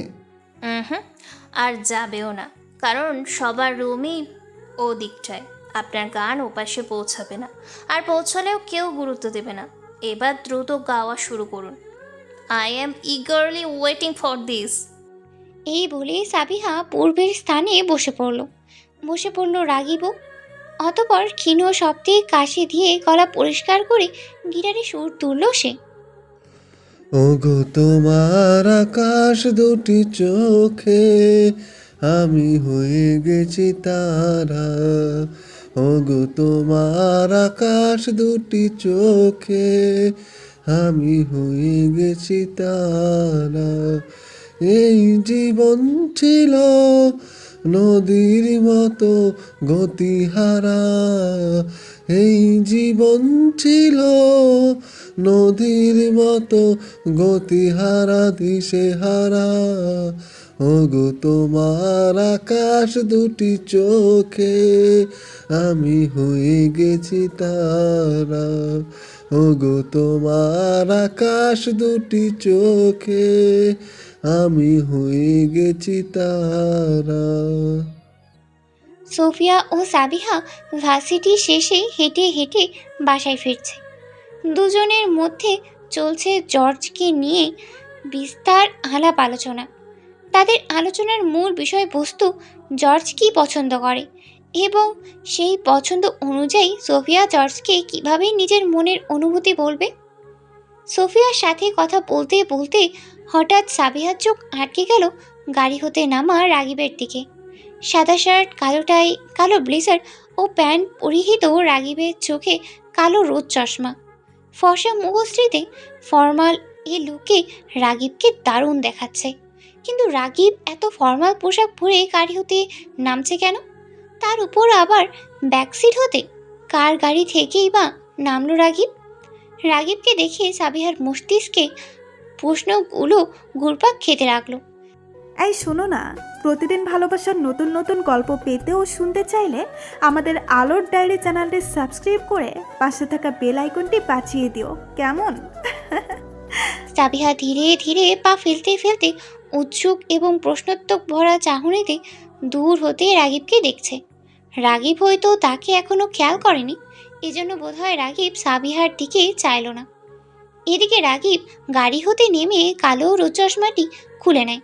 অতপর সেটি গাড়ির ভিতর রেখে ব্লেজারের হাতা ঠিকঠাক করে সামনের দিকে হাঁটা শুরু করলো। তদুর মধ্যে তার নজর গিয়ে ঠেকলো সাবিহার পানে। আচমকা এ রাস্তায় সাবিহাকে দেখে কিঞ্চিত ঘাবড়ে গেল সে। তটস্থ হয়ে অদরে কৃত্রিম হাসি ঝুলিয়ে চলার গতি বাড়িয়ে দিল। ইতোমধ্যে সাবিহাও সে হাঁটতে হাঁটতে প্রায় কাছাকাছি চলে এসেছে। সাবিহার চাহনি এখনও প্রশ্নে ভরপুর। রাগিব ও সাবিহা এক হাত দূরত্বে এসে দাঁড়ালো। রাগিবকে দেখে সোফিয়া হাস্যোজ্জ্বল কণ্ঠে বলল, হাই রাগিব, কেমন আছো? রাগিব সোফিয়ার প্রশ্নোত্তর চাহনি লক্ষ্য করে মৃদু হাসার প্রচেষ্টা করে বলল, আই এম ফাইন। তুমি কেমন আছো সোফিয়া? সোফিয়া পূর্বের ন্যায় বলল। Good is always. সোফিয়ার জবাব শুনে রাগিব পূর্ণ দৃষ্টিতে সাবিহার দিকে চাইল। জিজ্ঞেস করলো, কোথাও গিয়েছিলেন সাবিয়া? এই রোডে যে আপনি, আপনাকে এখানে আশা করিনি। এই বলে সে জোরপূর্বক হাসার চেষ্টা করলো। সাবিহা রাগিবের কথায় সুরের ন্যায় বলল, আপনাকেও এখানে আশা করিনি রাগিব। অফিস তো এদিকে না। হ্যাঁ, অফিস বিপরীতে রাস্তা। সেটা তো আমিও বলছি, আপনি শহরের শেষ প্রান্তের রাস্তায় কি করছেন?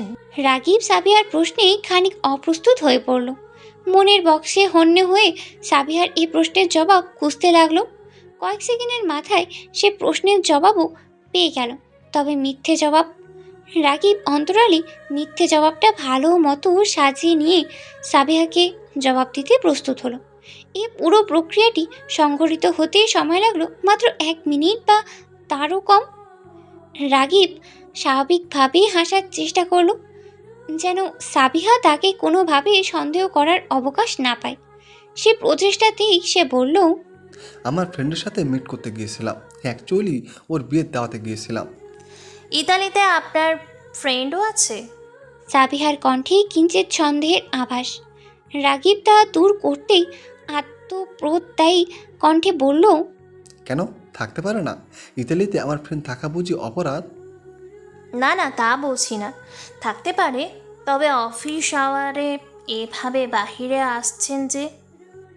সাবিহার কথা সম্পূর্ণ শেষ না হতে দিতেই রাগিব বলল, আপনার বাবার কাছে পারমিশন নিয়ে গিয়েছিলাম, সমস্যা হয়নি। রাগিবের কথায় সাবিহা জোরপূর্বক হাসার চেষ্টা করলো। বুঝতে পারলো রাগিবকে সন্দেহ করার ব্যাপারটা রাগিব ধরে ফেলেছে। এতে নিজের ভুল বুঝতে পারলো সাবিহা। রাগিবকে যে সে অযথায় সন্দেহ করেছিল তা ভেবে তার মনে তীব্র অপরাধবোধের জন্ম হতল। আচ্ছা, রাগিবের কাছে কি ক্ষমা চাওয়া উচিত? যেহেতু রাগিব বিষয়টি ধরে ফেলেছে, সেহেতু ক্ষমা না চাওয়াটা অভদ্রতা দেখায়। তাহলে ক্ষমা চেয়ে নেওয়াই উচিত হবে। সাবিহা রাগিবের নিকট ক্ষমা চাইতে উদ্যত হলো, কিন্তু এর পূর্বে রাগিব অত্যন্ত স্বাভাবিক সুরেই সাবিহাকে জিজ্ঞেস করে বসলো, আপনি এদিকে কি করছিলেন সাবিয়া? আপনার ভার্সিটি তো এদিকে না। আমি আর সোফিয়া গ্রসারি সুপার শপে গিয়েছিলাম, রাইট সোফিয়া? সোফিয়া এতক্ষণ রাগিব ও সাবিয়ার কথোপকথন শোনার প্রাণপণ চেষ্টা করে যাচ্ছিল, কিন্তু বাংলা ভাষা বোধগম্য হওয়া ও এর মর্মার্থ উত্তর করা তার পক্ষে অসম্ভব হলো বটে। শেষমেশ তার চেষ্টা না করে হাল ছেড়ে দিয়ে দাঁড়ানো ছিল। সে সাবিহার প্রশ্ন বুঝতে না পারলেও গ্রোসারি শপ সহ শব্দটা বুঝতে পেরেছে। এতে কি মনে করে সে তৎক্ষণাৎ জবাব দিল, হ্যাঁ, আমরা গ্রোসারি সুপার শপে গিয়েছিলাম। রাগিব বিস্মিত হাসল। সাবিহাকে জিজ্ঞেস করলো, আপনারা বাসায় কখন যাচ্ছেন? এই তো বাসায় যাচ্ছিলাম। হেঁটে? হ্যাঁ। বিকেল হয়ে গিয়েছে, আর একটু পর সন্ধ্যা নেমে আসবে, চলুন গন্ডোলায় যাই। সাবিহা সোফিয়ার দিকে সম্মতির আশায় একবার তাকালো। সোফিয়া তৎক্ষণাৎ মাথা নাড়িয়ে সম্মতি দিল। অতঃপর তারা তিনজনেই একটি গন্ডোলায় চড়ে বাড়ির উদ্দেশ্যে রওনা দিল। আজকে ডাবে মুভি দেখবো সাব্বির, বলেই দুষ্টু হাসি দিল সাবিহা। এদিকে সাবিহার এরূপ ভঙ্গিমা দেখে ভয়ে শুকনো একটা ঠোক গিলল সাবিত। সে জানে সাবিহা ইচ্ছে করেই ড্যাবে মুভি দেখতে চাইছে, কারণ সাবিহা চায় সাবিত মৃত সন্ত্রস্ত হয়ে বসে থাকুক। 2-3 দিন তার এ ভয়েই কেটে যাক। গত 4 মাস পূর্বে ড্যাবে সিরিজের প্রথম সিজন দেখে সাবিতের ভয়ে প্রায় 1 সপ্তাহ ঘুমাতে পারেনি। সে মুখ খুলে এই ব্যাপারে কাউকে কিছু বলতেও নি, কারণ সে সবার সামনেই নিজেকে ভীত প্রমাণ করতেই চায়নি। যদিও সাবিহাও সামাদ এটি ঠিকই ধরতে পেরেছিল। নেটফ্লিক্সে ড্যাবে মুভির 2য় সিজন বের করে বসে আছে সাবিহা। হঠাৎ সাবিত নিজের ভীত এবং ইতস্ত ভাবটি লুকানোর প্রয়াস করে বলল, আপু চল আজ অন্য মুভি দেখি। সাবিতের দেওয়া এ প্রস্তাবের কারণ বুঝতেই সাবিহার সময় লাগলো না। সে তৎক্ষণাৎ ভ্রু নাচিয়ে বাঁকা হেসে বলল, কেন ভয় করছে? সাবিত মুহূর্তেই চেহারার ভাবভঙ্গিমা পরিবর্তন করে হাত দিয়ে মাথা দাঁড়ানোর ভঙ্গিমায় বলল, আরে না, ভয় করবে কেন? আজ কেন যেন হরর মুভি দেখতে মন চাইতেছে না। সাবিহা তার ভাইয়ের এ যুক্তি মানতে নারাজ। সে টিপকনি কেটে সাবিতকে বলল, বাঁকা পথে না গিয়ে সোজা পথে আয়, ডিরেক্টলি বলেই দে যে তুই ভীত, এই জন্য হরর মুভি দেখবি না। সাবিহার কথার সুরে সাবিত চড়ে গেল। মুহূর্তেই জেদি গলায় বলল, আমি মোটেও ভীতু না, হরর মুভি দেখে আবারও সেটা প্রভুট করে দিব আমি। এই বলে সে ধপ করে বিছানায় বসে পড়ল। শেষমেশ সে সাবিহার কাছে হেরেই বসলো। এদিকে সাবিহা মনে মনে বেশ আনন্দ পেল। কতদিন পর সাবিতকে বাগে পেয়েছে সে, এবার ইচ্ছে মতো চালাবে তাকে।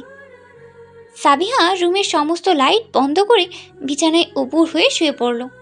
তার দেখা দেখি তীব্র অনিচ্ছা সত্ত্বেও সাবিতও সেভাবেই শুয়ে পড়ল। দুজনে শুয়ে পড়তে সাবিহা তাদের উপর দিয়ে ব্ল্যাঙ্কেট দিয়ে দিল। চারপাশে অন্ধরা আধারিয়া পরিবেশে মুভি শুরু হলো পূর্বেই সাবিতের ভয় ভয় অনুভূতি শুরু হয়ে গেল। কিন্তু সাবিহার কাছে নিজেকে সাহসী প্রমাণ করতে সে নিজের অস্বস্তিকর অনুভূতি লুকিয়ে রাখতে প্রচেষ্টা চালালো। মুভি চলছে। ল্যাপটপের শক্তিশালী সাউন্ড সিস্টেমের জন্য মুভিটিতে চলমান প্রতিটি আওয়াজ তীব্রভাবে কানে এসে বাড়ি খাচ্ছে। বিশেষ করে ভুতুড়ে পরিবেশের প্রতিটি শব্দই তীক্ষ্ণতার সহিত কানে আঘাত করছে। অন্ধকার পরিবেশ, হিমশীতল আবহাওয়া সব মিলিয়ে ঈষৎ ভুতুড়ে রুমে ড্যাবে মুভিটি বেশ উপভোগ করছে সাবিহা। ওদিকে সাবিতের অবস্থা নাজেহাল, ভয়ে তার ঘাম ছুটে যাওয়ার মতো অবস্থা। চিৎকার করতে গিয়েও উঠতে পারছে না সে। কি এক বিপদে পড়েছে সে। রুমের বাইরে হতে অদ্ভুত ধরনের আওয়াজ শুনে সাবিহার রুমে উকি দিল সামাদ। দেখল সাবিহা ও সাবিত ব্ল্যাঙ্কেট মুড়ি দিয়ে মুভি দেখছে। নিশ্চয়ই ভৌতিক মুভি দেখছে তারা। এই ব্যাপারে নিশ্চিত হতে সে ভিড়িয়ে রাখা দরজা কিঞ্চিত ফাঁকা করে ভিতরে ঢুকে গেল। পা টিপে টিপে এগিয়ে চলে গেল সাবিতের পেছনে। এই মুহূর্তে তার মস্তিষ্কে খেলা করছে দুষ্টু বুদ্ধি। সাবিতকে ভয় পাওয়ানোর দুষ্টু বুদ্ধি। সামাদ মনে মনে ছোট্ট একটি পরিকল্পনা করে নিল এবং সে অনুযায়ী কাজ এগুলো। তার পরিকল্পনা অনুসারে সে সাবিতের পায়ের অংশ হতে মন্থরভাবে ব্ল্যাঙ্কেট ছড়ালো। অতঃপর সাবিতের পায়ে আলতো করে ছোঁয়া দিল সে এবং সাথে সাথে খাটের নিচের অংশে লুকিয়ে পড়ল। সামাদের ছোঁয়ায় মুহূর্তের মধ্যেই সাবিত নড়ে চড়ে চট করে পিছন ফিরে চাইল। আচমকা পায়ে কারো ছোঁয়া পেয়ে সে ভয়ে শুকনো একটা ঢোক গেল। মনে মনে ভূত প্রেত আত্মা নিয়ে নানা প্রকার জল্পনা কল্পনাও করে ফেলল সে। কিন্তু সাবিহাকে কিছু বলল না, তবে মনস্থির করলো এরপর কিছু হলে কোনো প্রকার বিলম্ব না করে সে সাবিহাকে এই ব্যাপারে বলবে। এতে সে ভীতু প্রমাণিত হলেও সমস্যা নেই। এই ভেবে সাবিত মুভির দিকে মনোযোগ হওয়ার চেষ্টা করলো। কিয়ৎক্ষণ বাদে সামাদ উঠে দাঁড়ালো। এবার সে ধীরে ধীরে তাদের উপর হতে ব্ল্যাঙ্কেট সরিয়ে নিতে লাগলো। সাবিতের শরীর হতে ব্ল্যাঙ্কেট সরতে যখন কোমরের কাছে গিয়ে ঠেকলো, তখন সে ভয়ে তৎক্ষণাৎ লাফিয়ে উঠল এবং সাথে সাথে রুম কাঁপিয়ে উচ্চ আওয়াজে চিৎকার দিল। তার চিৎকারে কানে তালা লাগানোর জোগাড় হয়ে এলো। সাবিতের চিৎকারে সামাদ ও সাবিহা কানে হাত দিল এবং সামাদ সশব্দে হাসতে হাসতে সাবিতকে বলল, হাহা, এই ভিতর ডিম আস্তে চিৎকার কর। ভূতটা আর কেউ না, বরং আমি। এবার চিৎকার থামা ভাই। সামাদের কথার কোনো প্রভাব হলো না। সে রীতিমতো চোখ বন্ধ রেখে চিৎকার করে গেল। তার এই চিৎকারে অতিষ্ঠ হয়ে সাবিহা দ্রুত গিয়ে রুমের লাইট জ্বালিয়ে দিল। তৎক্ষণাৎ সাবিতের চিৎকার বন্ধ হয়ে গেল। সে হ্যাবলার মতো সাবিহা ও সামাদের দিকে চেয়ে রইল। পুরো বিষয়টি বুঝতে তার 2 মিনিট সময় প্রয়োজন হলো। যতক্ষণে সে বিষয়টি বোধগম্য করলো, ততক্ষণে সাবিহা ও সামাদ তার এ কাণ্ডে হেসে পেটে খিল ধরিয়ে দিল। সামাদের এ কাণ্ডে সাবিত প্রচণ্ড ক্রোধিত হলো। মুহূর্তে সে বিছানা থেকে নেমে সামাদের সম্মুখে এসে দাঁড়ালো। কোমরে হাত রেখে রাগাতো স্বরে বলল, এগুলো কি সামাদ ভাই? তুমি সবসময় এমন করো কেন? নিশ্চয়ই আপুর সাথে মিলে এসব করেছো, রাইট?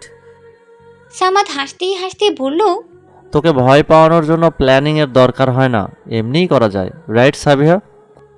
সাবিহা ভ্রু নাচিয়ে হাসি দিয়ে বলল, ইয়েস ব্রো।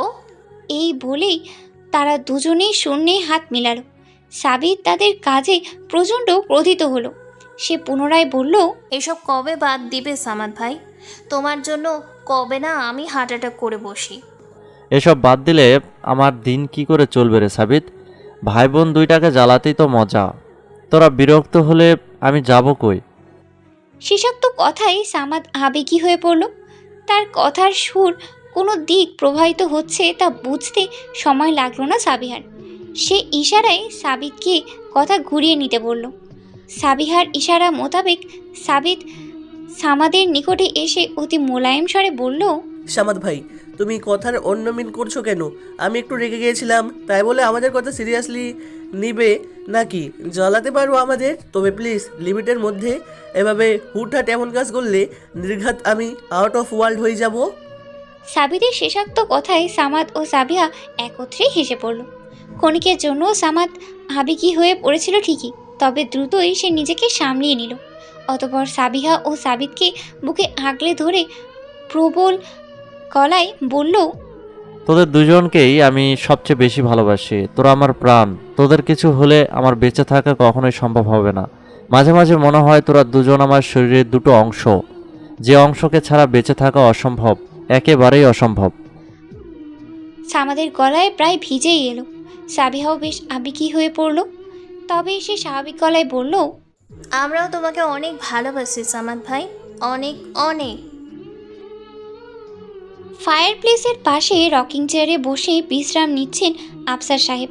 তার চোখের পাতা দুটো স্থির ও বন্ধ। শান্ত ও মনোযোগীভাবে তিনি কাজের পরিকল্পনা করছেন।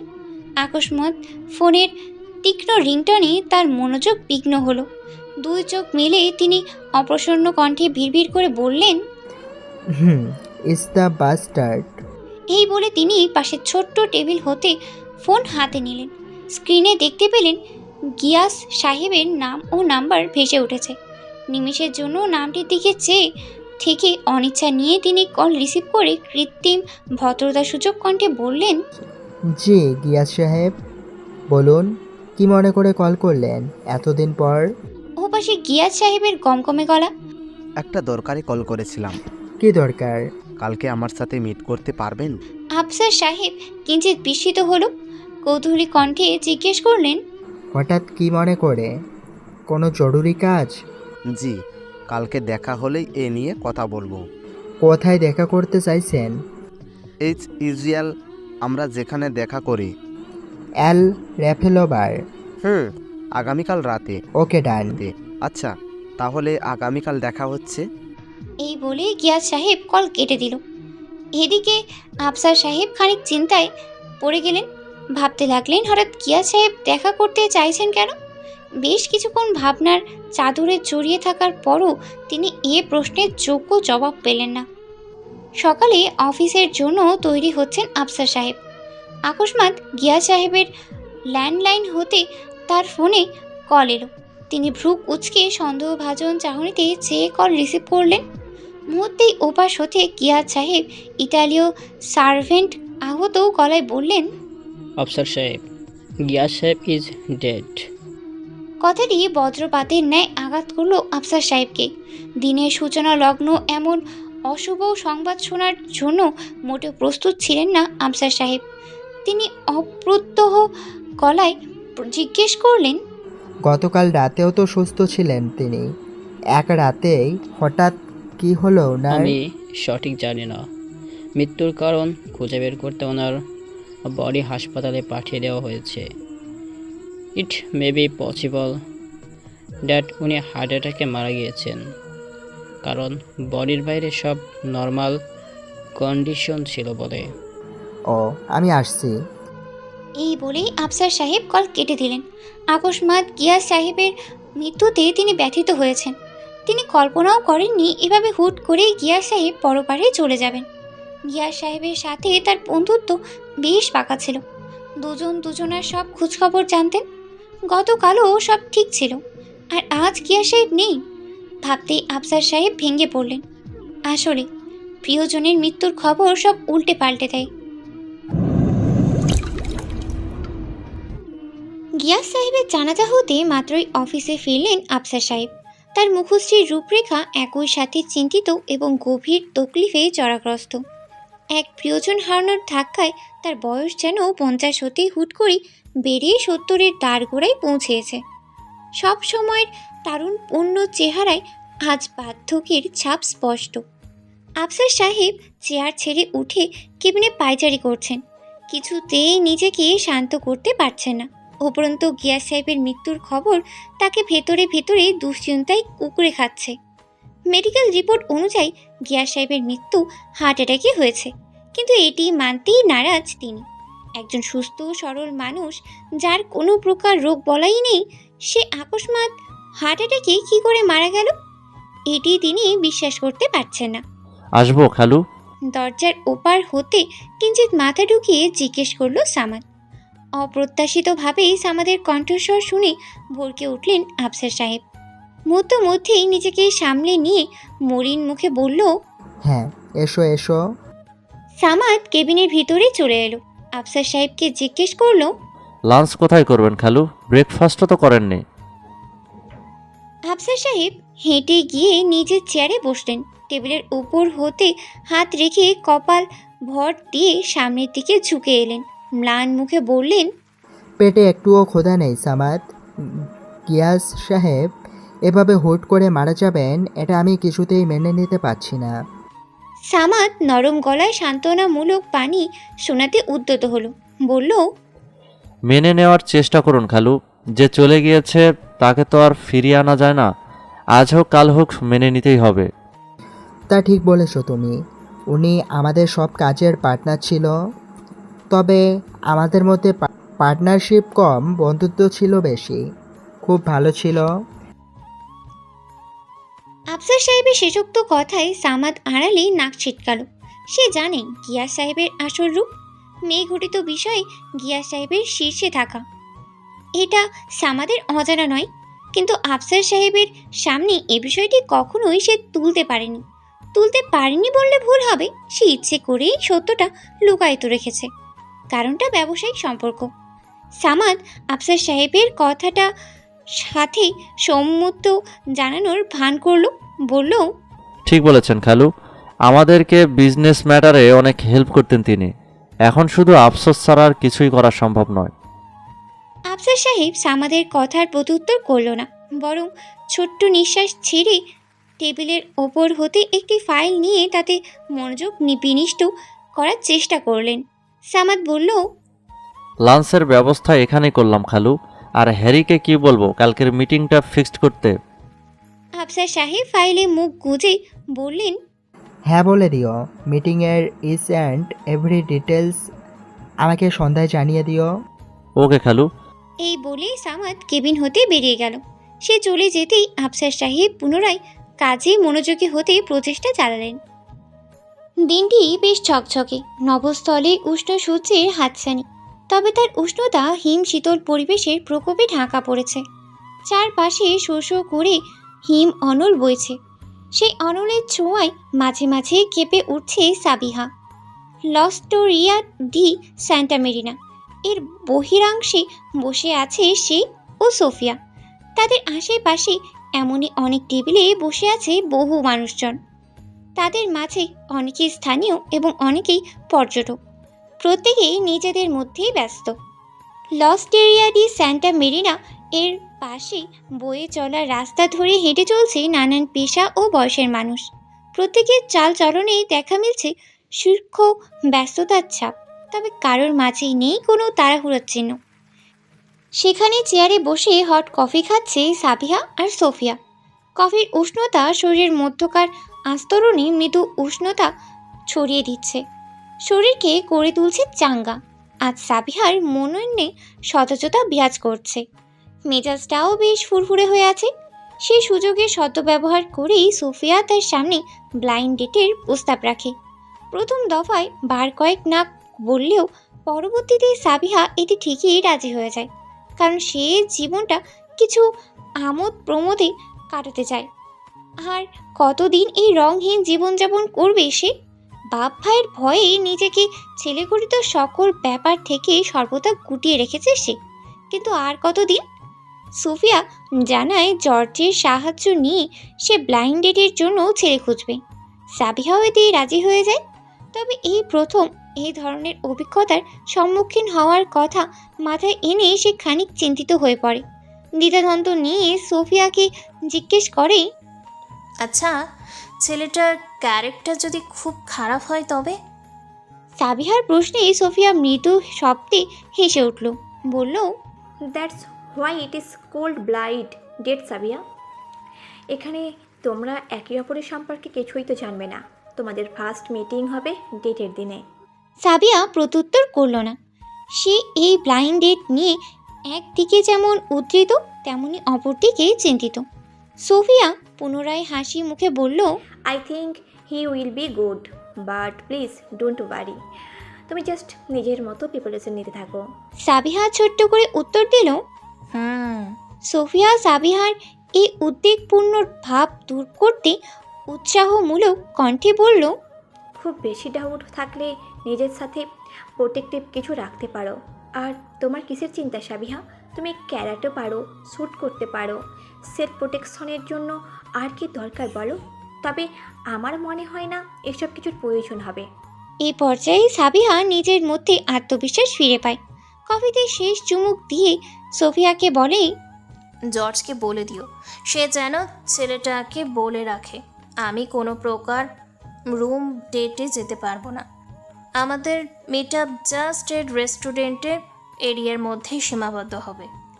সোফিয়া হাসি মুখে বলল, ওকে ডান, এই বিষয়ে তোমার চিন্তা করতে হবে না। তুমি শুধু ব্লাইন্ড ডেটের দিকে নিজেকে ফোকাস রাখো। আর কালকেই কিন্তু ডেট ফিক্সড করব আমি, কারণ আগামীকাল হলিডে। আজ আমরা বিকেলে শপিং করে বাসায় ফিরবো, আর কালকে তুমি ডেটের জন্য বের হবে। উফ Sabiha, I am excited. I am also. এই বলার পর মুহূর্তেই তার মুখটা কালো হয়ে এলো। সে পুনরায় উদ্বিগ্নতার সহিত বলল, আমি বাসায় কি বলবো সোফিয়া? তোমার বার্থডের দিন যে কাণ্ড হয়েছে, এরপর আমাকে রাতে বাড়ির বাহিরে থাকতে দিবে কি না সন্দেহ। Don't worry Sabia, I will manage. সোফিয়ার অসহিংসমূলক বাচনে সাবিহা দুর্ভাবনাহীন হলো। মিষ্টি হেসে সোফিয়াকে ধন্যবাদ জানালো। সে রাতেই সাবিহা ও সোফিয়া একত্রে শপিং করলো। চলমান আবহাওয়া শীত হওয়ায় পরিচিত এক ফ্যাশন হাউসের উইন্টার আউটফিট কালেকশন হতে সাবিহার জন্য ড্রেস কেনা হলো। লাইট ব্লু রঙের জিন্স, স্কাই ব্লু রঙের ছোট হাতার ছোট টপস ও অফ হোয়াইট কালারের একটি জ্যাকেট ও স্কার্ফ পছন্দ করে কিনল সাবিহা। তার সাথে সোফিয়াও নিজের জন্য দুটো টপস কিনল। স্বল্প সময়ের অপেক্ষায় হাজির হলো দিনটি, সাবিহার ব্লাইন্ড ডেটের দিন। ব্লাইন্ড ডেট নিয়ে আজ চরম উতল আসে। আজ তার মাঝে ভীত সে অনুভূতিটি নেই, কারণ সে সোফিয়ার বাসায় আজ রাতে থেকে মুভি দেখার পরিকল্পনা সম্পর্কে তার বাবা ও মাকে বলেছে। দুজনেই সাবিহাকে এ ব্যাপারে অনুমতি দিয়েছে। ব্যাস, এখন ব্লাইন্ড ডেট নিয়ে তার চিন্তার কারণ কি? ভ্যানিসের আকাশে সন্ধে নামতেই নির্দিষ্ট পোশাক পরে গাড়ি নিয়ে বেরিয়ে পড়ে সাবিহা।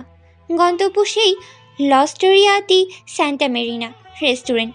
বেছে বেছে সে পরিচিত রেস্টুরেন্টেই দেখা করতে চেয়েছে, কারণ প্রথম দেখায় ব্লাইন্ড ডেটের অপরিচিত ব্যক্তি, অপরিচিত রেস্টুরেন্ট সব মিলিয়ে নিদারুণ এক বিদঘুটে এবং অস্বস্তিকর পরিবেশে পড়ে সে দিশেহারা হয়ে পড়ত। এজন্যই পরিস্থিতি কিছুটা সামাল দিতে পূর্ব পরিচিত রেস্টুরেন্টকেই বেছে নিয়েছে সে। গাড়ি নির্দিষ্ট জায়গায় রেখে সাবিহা রেস্টুরেন্টের বহিরাংশের নির্দিষ্ট নম্বরের টেবিলের দিকে দৃষ্টিপাত করে।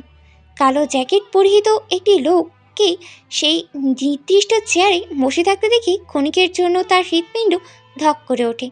কণ্ঠনালী অল্প বিস্তর শুকিয়ে আসে, তবে শুকনো একটি ঢোক গিলতেই কণ্ঠনালী তুলনামূলক স্বাভাবিক হয়ে আসে। লোকটি সাবিহার দিকে পিঠ করে বসে আছে, ফলে দূর হতে সাবিহা তার চেহারার দর্শন করতে ব্যর্থ হলো। দু কদম অগ্রসর হওয়ার পরও সে লোকটির পশ্চাৎ অংশ দেখা ব্যতীত পার্শ্ব চেহারা দেখতে ব্যর্থ হলো। ফলে সে লোকটির সম্মুখ দর্শন করতেই টেবিলের দিকে অগ্রসর হলো। ধীর পদে টেবিলের নিকটে দাঁড়িয়ে লোকটির সম্মুখে দাঁড়াতেই সাবিহা ধীর পদে টেবিলের সামনে দাঁড়িয়ে লোকটির সম্মুখে দাঁড়াতেই সাবিহা আশ্চর্যিত হয়ে গেল। লোকটি আর কেউ নয়, বরং রাগিব। ব্লাইন্ড ডেটের পার্টনার হিসেবে রাগিবকে দেখে সাবিহার নেত্রজোড়া বিস্ময়ে চোখের কোটর থেকে বেরিয়ে আসার উপক্রম হলো। সে কণ্ঠে আকাশ সম আশ্চর্য ভাব নিয়ে রাগিবকে বলল, আপনি এখানে? রাগিবও সাবিহার ন্যায় আশ্চর্য ভাব নিয়ে একই কথা বলল। তাদের মধ্যকার ক্ষীণ মুহূর্তের আশ্চর্যজনিত ভাব প্রকাশ দেখে আশেপাশের লোকজন খানিকটা বিব্রত বোধ করল, কিন্তু অপরের ব্যাপারে তারা নাক না গলে পর মুহূর্তেই নিজেদের কাছে ব্যস্ত হয়ে পড়ল। সাবিহা আশেপাশের চেয়ারের লোকদের উপর এক নজর বুলিয়ে নিল, অতপর রাগিবের সম্মুখে চেয়ার টেনে দ্রুত তাতে বসে পড়ল। রাগিবকে পার্টনার হিসেবে পেয়ে তার ভয়, ডর, দুশ্চিন্তা মুহূর্তেই উবে গেল। অতপর তার আশ্চর্যজনিত ভাবটি শিথিল হয়ে তার মাঝে প্রচণ্ড উদ্দীপিত ভাব লক্ষ্য করা গেল। সে দারুণ উত্তেজনায় রাগিবকে বলল, আপনাকে এখানে মোটেও আশা করিনি আমি। রাগিবও একই কথা হাসি মুখে বলল। তবে তার মাঝে সাবিহার ন্যায় উদ্দীপিত ভাবটি লক্ষ্য করা গেল না। তবুও কণ্ঠে সমানতম চমকিত ভাব প্রকাশ করে বলল, আপনাকে এখানে আমি আশা করিনি Sabia. What a coincidence, right? Right, কোইন্সিডেন্সই হোক বা ইন্টেনশনালি হোক, আপনাকে ডেটের পার্টনার হিসেবে পেয়ে আমি একেবারেই চিন্তামুক্ত। এতক্ষণ আমি প্রচণ্ড ভয়ে ছিলাম, বারবার চিন্তা করছিলাম যদি আমার ব্লাইন্ড ডেটের পার্টনার ভালো না হয়, তার চরিত্র যদি খারাপ হয়, সে যদি আমাকে বাজেভাবে টিজ করার ট্রাই করে, তখন আমি কি করব? But now I am tension free. সাবিহার সম্পূর্ণ কথা শেষ হওয়ার পর মুহূর্তেই রাগিব সশব্দে হেসে উঠল। কণ্ঠে ঈষৎ তবে যথেষ্ট অন্তরালে প্রহেলিকায় ন্যায় ধোঁয়াশা রেখে বলল, আপনি কিভাবে নিশ্চিত হলেন যে আমার চরিত্র ভালো? আমি যদি খারাপ হই তবে? রাগিবের এহেন কথায় সাবিহা থতমত খেল, খানিক হকচকালো, দৃঢ়তাহীন ভাবে আমতা আমতা করে বলল, না মানে আপনি আমাদের পেইং গেস্ট বলে। রাগিব সাবিহার আচরণে এসব বাঁকা হেসে বলল, আমি আপনাদের পেন গেস্ট বলে কি আমার উপর এত বিশ্বাস করবেন? কারোর উপর এতটা বিশ্বাস করা ঠিকই। সাবিহা পরিস্থিতির যথাকলে পড়ে বিমূঢ় হয়ে রইল। নিরুত্তর দৃষ্টিতে রাগিবের দিকে ক্ষণিকের জন্য চেয়ে রইল। অতঃপর মৃদু হাসার চেষ্টা করে অভ্যন্তরা চিত্তে বলল, কাউকে না কাউকে তো বিশ্বাস করতেই হবে, না হলে এই পৃথিবীতে টিকে থাকা খুবই কষ্টকর হয়ে যাবে। যদিও যুগটা ভালো না, কিন্তু সবাইকে অবিশ্বাস করার চেয়ে গুটি কয়েকের উপর বিশ্বাস করা ঢের ভালো। সেই গুটি কয়েকের মাঝে না হয় আপনিও পড়লেন। আশা করি আপনাকে বিশ্বাস করে আমি ঠকবো না। সাবিহার প্রতিটি কথা দারুণ মুগ্ধতার সহিত শুনল রাগিব। অতঃপর প্রত্যুত্তর স্বরূপ বিস্তৃত হেসে বলল, আমাকে বিশ্বাস করে আপনার লাভ না হলেও অ্যাটলিস্ট কোনো ক্ষতি হবে না। I assure you. সাবিহা মৃদু হাসল। অতঃপর নীরব চাহনিতে ক্ষণিকের জন্য রাগিবের দিকে চেয়ে রইল। রাগিবের দৃষ্টি মেনু কার্ডের ওপর এবং সাবিহার দৃষ্টি তার ওপর। সাবিহা রাগিবকে খুব গভীরভাবে পর্যবেক্ষণ করছে। এই নিয়ে দ্বিতীয়বার সে রাগিবকে এভাবে দেখছে। প্রথমবার ভার্সিটি যাওয়ার পূর্বে ফর্মার লুকআপে এক নজর দেখেছিল, কিন্তু প্রথম দিন দেখার বিস্তৃত কাল ছিল কয়েক সেকেন্ড হতে 1 মিনিট। তবে আজকে সে যেন পুরো রাগিবকে খুঁটিয়ে খুঁটিয়ে দেখছে। ব্লাইন্ড ডেট উপলক্ষে আজ রাগিব সাদা কালো মিশ্রিত রঙের পোশাক পরেছে। তার পরনে সাদা রঙের টার্টেল নেকের সোয়েটার ও তার ওপরে কালো ব্লেজার এবং কালো প্যান্ট।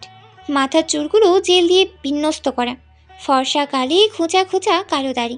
সাবিহা অদ্ভুত চাহনিতে লক্ষ্য করল রাগিবের বাম গালে টোল পড়ছে। সে হাসছে না, তবে নিচের ঠোঁট কামড়ে কুঞ্চিত ঘন ভ্রু যুগল দ্বারা মেনু কার্ড দেখছে। এতেই তার বাম গালের টোল দারুণভাবে নজর কাটছে। সাবিহা মুগ্ধ চাহনিতে রাগিবকে দেখছে। এই প্রথম একটি ছেলেকে অন্য নজরে দেখার দুঃসাহসিক কাজ সাধন করছে সে। এর পূর্বে সে কোনো ছেলেকে এত নিকট হতে পর্যবেক্ষণ করেনি, কোনো ছেলের চাহনিতে মুগ্ধ হয়নি, কোনো ছেলের শৌখিনতায় মুগ্ধ হয়নি, কোনো ছেলের সাজ পোশাকে মুগ্ধ হয়নি। তবে আজ সে মুগ্ধ হয়েছে। একদম আকাশ সম মুগ্ধতায় ভাসছে সে। আজ সব বাধা বিপত্তি পার করে কারোর প্রেমে পড়তে মন চাইছে। আচ্ছা, সেটা যদি রাগিব হয় তাতে দোষ কি?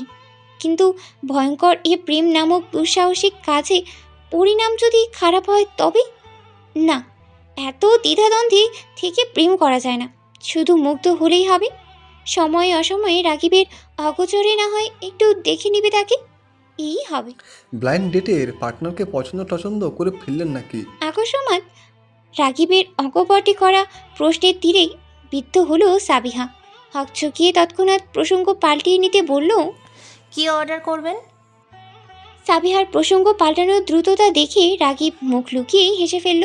বলল, রেড সিম্পো আর তিরামিসু অর্ডার করবো ভাবছি। Have you any problem with have? Sabiha স্বাভাবিক হয়ে এসেছে, ফলে মৃদু হেসে জবাব দিল, নো নো, আপনি অর্ডার করুন। সাবিহা সম্মতি পেয়ে রাগিব ওয়েটারকে ডেকে অর্ডার দিল। অতঃপর রাগিব টেবিলে 2 হাত রেখে সাবিহাকে কিছু জিজ্ঞেস করতে উদ্যত হতেই সাবিহা চট করে জিজ্ঞেস করে বসলো। আপনার চোখটা এমন কেন? রাগিব এসব চকালো, জিজ্ঞেস করলো। কেমন? আপনার কথা বুঝতে পারিনি। সাবিহা জহুরি নজরে রাগিবের 2 চোখের দিকে চাইল। আজই প্রথম সে রাগিবের চোখের মনির রংটা ধরতে পেরেছে। হালকা খয়েরি রঙের চোখের মনি তার ফর্সা চেহারার সাথে মিলে গিয়েছে দারুণভাবে। সাবিহা জিজ্ঞেস করলো।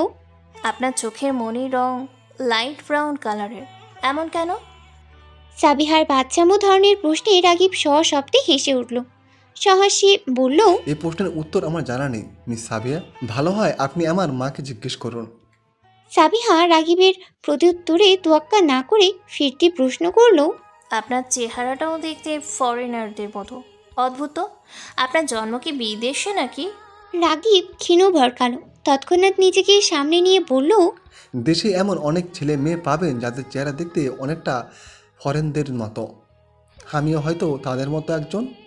অতঃপর সেই সাবিহাকে কোনো কথা বলার সুযোগ না দিয়ে প্রসঙ্গ পাল্টে বলল। আপনার ব্লাইন্ড ডেটের অ্যারেঞ্জমেন্ট কে করেছে? প্রসঙ্গ পাল্টে যেতে দেখে সাবিহা কিছুটা মনক্ষুণ্ণ হলো, তবে এতে জোর না দিয়ে সে রাগিবের প্রশ্নের উত্তর দিল। সোফিয়া।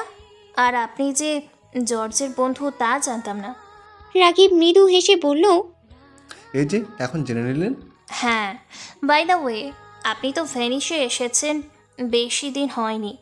এই অল্প সময়ে আপনার সাথে জর্জে বন্ধুত্ব হয়ে গেল, আর সে আপনাকে ব্লাইন্ড ডেটের অ্যারেঞ্জমেন্টও করে দিল।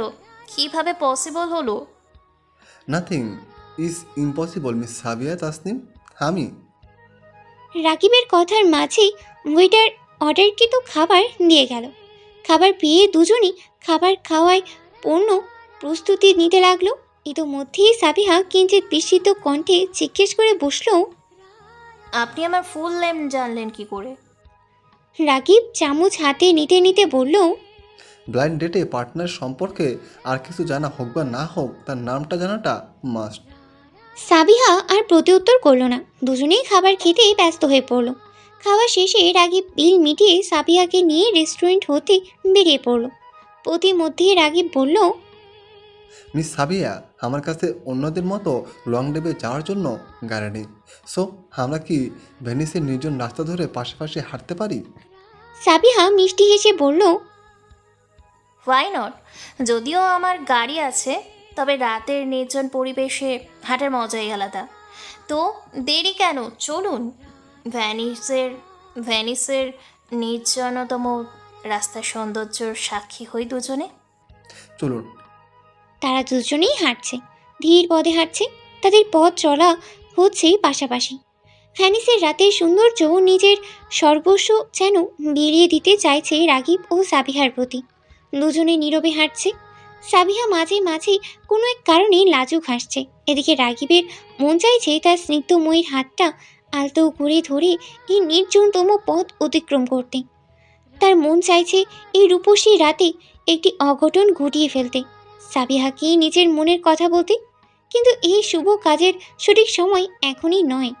এই মুহূর্তে তার দরকার কিছু ধৈর্যের। রাগিব ও সাবিহা নিজ মনের অন্তরালে কল্পনায় একে অপরকে নিয়ে মুগ্ধতায় ঘেরা কিছু সময় কাটাতে লাগলো। নিশ্চুপেই তাদের মধ্যকার সময়টা দিব্যি কেটে গেল। হাঁটতে হাঁটতে তারা প্রায় জনমানব শূন্য একটি রাস্তায় এসে পৌঁছালো। আচমকা কোনো কিছু বুঝে ওঠার পূর্বেই একজন ইতালীয় লোক তাদের দিকে ছুরি ধরে ভয়ার্থ কণ্ঠে বলল। নিজেদের কাছে যা যা আছে সব দিয়ে দাও। হঠাৎ উদ্ধৃত হওয়া বিপদাপন্ন পরিস্থিতিতে পড়ে সাবিহা ঘাবড়ে গেল। তবে রাগিবের মাঝে কোনো পরিবর্তন হলো না। সে দিব্যি পকেটে হাত দিয়ে দাঁড়িয়ে আছে। না সে হঠাৎ উদ্ধৃত হওয়া লোকটিকে কিছু করছে, না সে লোকটির কথা মান্য করছে। রাগিবের এমন গা ছাড়া ভাব দেখে সাবিহা ও লোকটি উভয়জনই বিস্মিত হলো। লোকটি আরও ঘাবড়ে আশেপাশে এক নজর বুলিয়ে এবার রাগিবের দিকে ছুরি ধরে বলল। চুপচাপ দাঁড়িয়ে না থেকে আমাকে সব দিয়ে দাও, আর তোমার গার্লফ্রেন্ডকেও বলো সব দিয়ে দিতে। এই বলেই সে সাবিহার দিকে ছুরি তাক করলো, কিন্তু আকস্মাৎ মধ্যেই সাবিহা দু হাত মুঠো করে ডান পা শূন্যে তুলে লোকটির ঘাড়ে সজোরে আঘাত করলো। সাথে সাথে ঘাড় মুটকে যাওয়ার শব্দ হলো। চলমান পরিস্থিতি বুঝে ওঠার পূর্বেই লোকটি দুর্বল হয়ে ছুরি ফেলেই মাটিতে লুটিয়ে পড়লো। এদিকে সাবিহার এই কাণ্ডে রাগীব বিস্মিত চাহনিতে তার দিকে চেয়ে রইল। এই শোনো না, প্রতিদিন ভালোবাসার নতুন নতুন গল্প পেতে ও শুনতে চাইলে আমাদের আলোর ডায়েরি চ্যানেলটি সাবস্ক্রাইব করে পাশে থাকা বেল আইকনটি বাজিয়ে দিও, কেমন? লোকটি মাটিতে লুটিয়ে পড়তেই সাবিহা স্বাভাবিক ভঙ্গিতে দাঁড়ালো। রাগীবের বিস্মিত চাহনি অনুসরণ করে সে জিজ্ঞেস করলো, এভাবে সারপ্রাইজ হলেন কেন? রাগীব তৎক্ষণাৎ নিজেকে সামনে নিল। সাবিহা দৃষ্টি পেরিয়ে লোকটির দিকে একবার নজর বুলিয়ে বলল, এভাবে না করলেও পারতেন, লোকটি শুধু শুধু মার খেলো। রাগীবের এহেন কথা কর্ণপাত হওয়া মাত্রই সাবিহার নেত্র জোড়া যেন বিস্ময়ে কপালে উঠে গেল। সে বিস্মিত কণ্ঠে বলল, শুধু শুধু মার খেলো? কি বলছেন আপনি?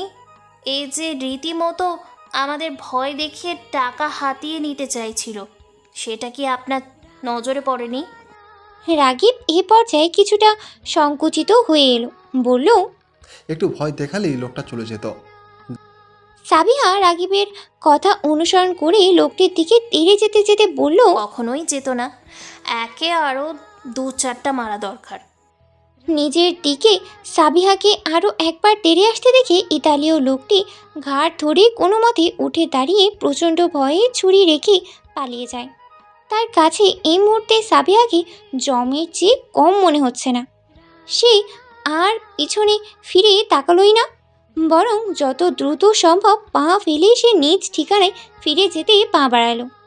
লোকটি চলে যেতে রাগীব আত্মপক্ষ সমর্থনের সাথে সাবিহাকে বলল, দেখলেন তো, লোকটা ভয়েই পালিয়ে গেল।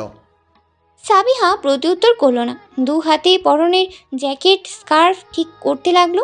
অতঃপর তার কাজ শেষ হতেই সে হতাশ কণ্ঠে রাগীবকে বলল, একজন ছেলে হয়ে আপনার কাছে মোটেও এমনটা আশা করিনি আমি। চাইলে আপনিও লোকটিকে মারতে পারতেন। রাগীব মৃদু হেসে জবাব দিল, সব জায়গায় মারপিট করা মানে না, মাথা ঠান্ডা রেখে কাজ করতে হয় কিছু জায়গায়। সাবিহা তার প্রত্যুত্তর করতে স্বাচ্ছন্দ্য বোধ করল না, ফলে সে বলল, আচ্ছা বাদ দিন, যা হওয়ার তা হয়ে গিয়েছে। শুধু শুধু এ বিষয়ে কথা বললে আমাদের কথা কাটাকাটি হতে পারে। Yeah right. দুজন কিছু মুহূর্তের জন্য নীরবতা পালন করলো, অলিখিত নীরবতা। তাদের নীরবতার জালে ফেসে তাদের পদধ্বনির আওয়াজ স্পষ্টভাবে কর্ণগোচর হলো। নিস্তব্ধ নীরব পরিবেশে কংক্রিটের রাস্তায় জুতোর আওয়াজটা বেশ ভালোই লাগছে, অদ্ভুত রকমের উপভোগ্য। সাবিহা হাঁটতে হাঁটতে মনোযোগ সহকারেই তা শুনছে। ইস, এই দারুণ শব্দটা সে এর পূর্বে লক্ষ্যই করেনি কেন? এ নিয়ে ভাবতে ভাবতে সাবিহা যে কখন বাড়িতে চলে এলো তা টেরই পেল না। যখন সে টের পেল যে সে বাড়িতে চলে এসেছে, তখনই সে কোনোরূপ কথাবার্তা ছাড়াই রাগীবের হাত ধরে টেনে বাড়ির আঙ্গিনার এক কোণায় নিয়ে এলো। সাবিহার আকস্মাৎ এই কর্মকাণ্ড রাগীব চূড়ান্ত পর্যায়ে বিস্মিত হলো। সে কণ্ঠে আকাশ সম বিস্ময় প্রকাশ করে বলল, কি ব্যাপার সাবিয়া, এভাবে হুট করে আমাকে টেনে নিয়ে এলেন কেন? রাগীবের কণ্ঠস্বর সাবিহার নিকট খানিকটা জোরালো শোনালো। তার ভীত চেহারায় এ পর্যায়ে আরও অস্থিরতার দেখা মিলল। সে নিজের ঠোঁটের ওপর আঙুল ঠেকিয়ে সতর্ক কণ্ঠে নিম্ন স্বরে রাগীবকে বলল, ধীরে কথা বলুন। আমাদের দুজনকে রাতে এভাবে একসাথে দেখলে আমার আব্বু আমাকে সিন ক্রিয়েট করবে। সাবিহার সতর্ক বাণী শুনে রাগীব হুঁশিয়ারি চাহনিতে চারপাশে এক নজর বুলিয়ে নিল। অতঃপর সাবিহার ন্যায় নিম্নস্বরে বলল, ডোন্ট ওয়ারি, আশেপাশে কেউ নেই, কিন্তু আপনি এভাবে লুকাচ্ছেন কেন? কারণ আছে লুকানোর। আসলে আমার এই ব্লাইন্ড ডেটের কথা বাসার কেউ জানে না, আমি কাউকে জানাতেও চাইছি না, কারণ আব্বু আর সামাদ ভাই এইসব সহ্য করতে পারবে না। এখন আপনার কাছে আমার একটাই রিকোয়েস্ট, আমাদের ফ্যামিলির কাউকে এই নিয়ে কিছু বলবেন না। রাগীব বাধ্য ছেলের ন্যায় বলল, ওকে। আপনি এবার চুপচাপ আপনার রুমে চলে যান, আমিও আমার রুমে চলে যাই। আমি সবাইকে বলে রেখেছি সোফিয়ার সাথে আজ রাতে মুভি দেখব। এখন আবার গিয়ে বলতে হবে যে আমার ভালো লাগছিল না, বিধায় আমি চলে এসেছি। আপনাকে যদিও এ নিয়ে কিছু জিজ্ঞেস করবে না, তবুও সতর্ক থাকবেন। ওকে ডান। আর আপনি এ নিয়ে আর চিন্তা করবেন না, আমার পক্ষ থেকে আপনি নিশ্চিত থাকতে পারেন সাবিহা। রাগিবের কথায় সাবিহা মুচকি হাসি দিল এবং মুহূর্তেই পূর্বের ন্যায় সতর্ক দৃষ্টি ফেলে একবার আশেপাশে নজর বুলিয়ে নিল। অতঃপর নিজেকে একদম স্বাভাবিক রূপে রূপান্তরিত করে বাড়ির ভিতরে চলে গেল। রাগিব সাবিহার যাওয়ার পানি চেয়ে মৃদু হাসি সহিত বলল, ভালো লাগে তোমার এই রূপটা, কখনো ভীতু কখনো সাহসী, অদ্ভুত এক মিশ্র রূপ। সাবিহার বিয়ের জন্য ছেলে ঠিক করেছি আমি। ডেটও মোটামুটি ফাইনাল। আগামী 2 সপ্তাহের মাঝেই বিয়ের ডেট পাকাপোক্ত করতে চাইছি আমি। তোমার কি মতামত? গভীর কণ্ঠে এক নিঃশ্বাসে কথাগুলো বলে বিরতি নিলেন আফসার সাহেব। এদিকে আকস্মাৎ স্বামীর নিকট হতে এমন সংবাদ শুনে কিয়ৎক্ষণের জন্য স্তম্ভিত চাহনিতে চেয়ে রইলেন সালমা বেগম। এ কি শুনছেন তিনি? তার মেয়ের বিয়ে, সব কিছু ঠিকঠাক, অথচ তিনি জানেন না। অবশ্য এই সংবাদটির বিষয় তার অবগত এবং অনবগত দুটাই একই কাতারে পড়ে। আফসার সাহেব যদি তার অনুমতি ব্যতীত বিয়েটা করিয়েও ফেলে, তারপরও অবাক হবেন না সালমা বেগম, কারণ স্বামীর সামনে তিনি কিছুই না। তার কোনো ব্যক্তিত্ব নেই, নেই তার স্বামীর জীবনে তার কোনো গুরুত্ব। তিনি ছেলে মেয়ের জন্য স্বামীর অনুমতি ব্যতীত কোনো সিদ্ধান্তই নিতে পারেন না। সবটাই যেন তথাকথিত বাঙালি সমাজের একজন আদর্শ স্ত্রী। কিন্তু আদৌ কি একে আদর্শ নামক ভারী শব্দের তাকমা দেওয়া যুক্তিযুক্ত? সালমা বেগম অতি মোলায়েম স্বরে নিম্ন কণ্ঠে বললেন, হ্যাঁ, ভালো হলে সব ভালো। আফসার সাহেব পূর্ণোক্ত কণ্ঠে বলল, ছেলেটাকে হয়তো তুমি চিনে থাকবে। এর আগে দেখেছো কি না, আমার বিজনেস পার্টিতে এসেছিল। আমার এক বিজনেস পার্টনারের ছেলে, সেই আমাকে প্রস্তাবটা দেয়।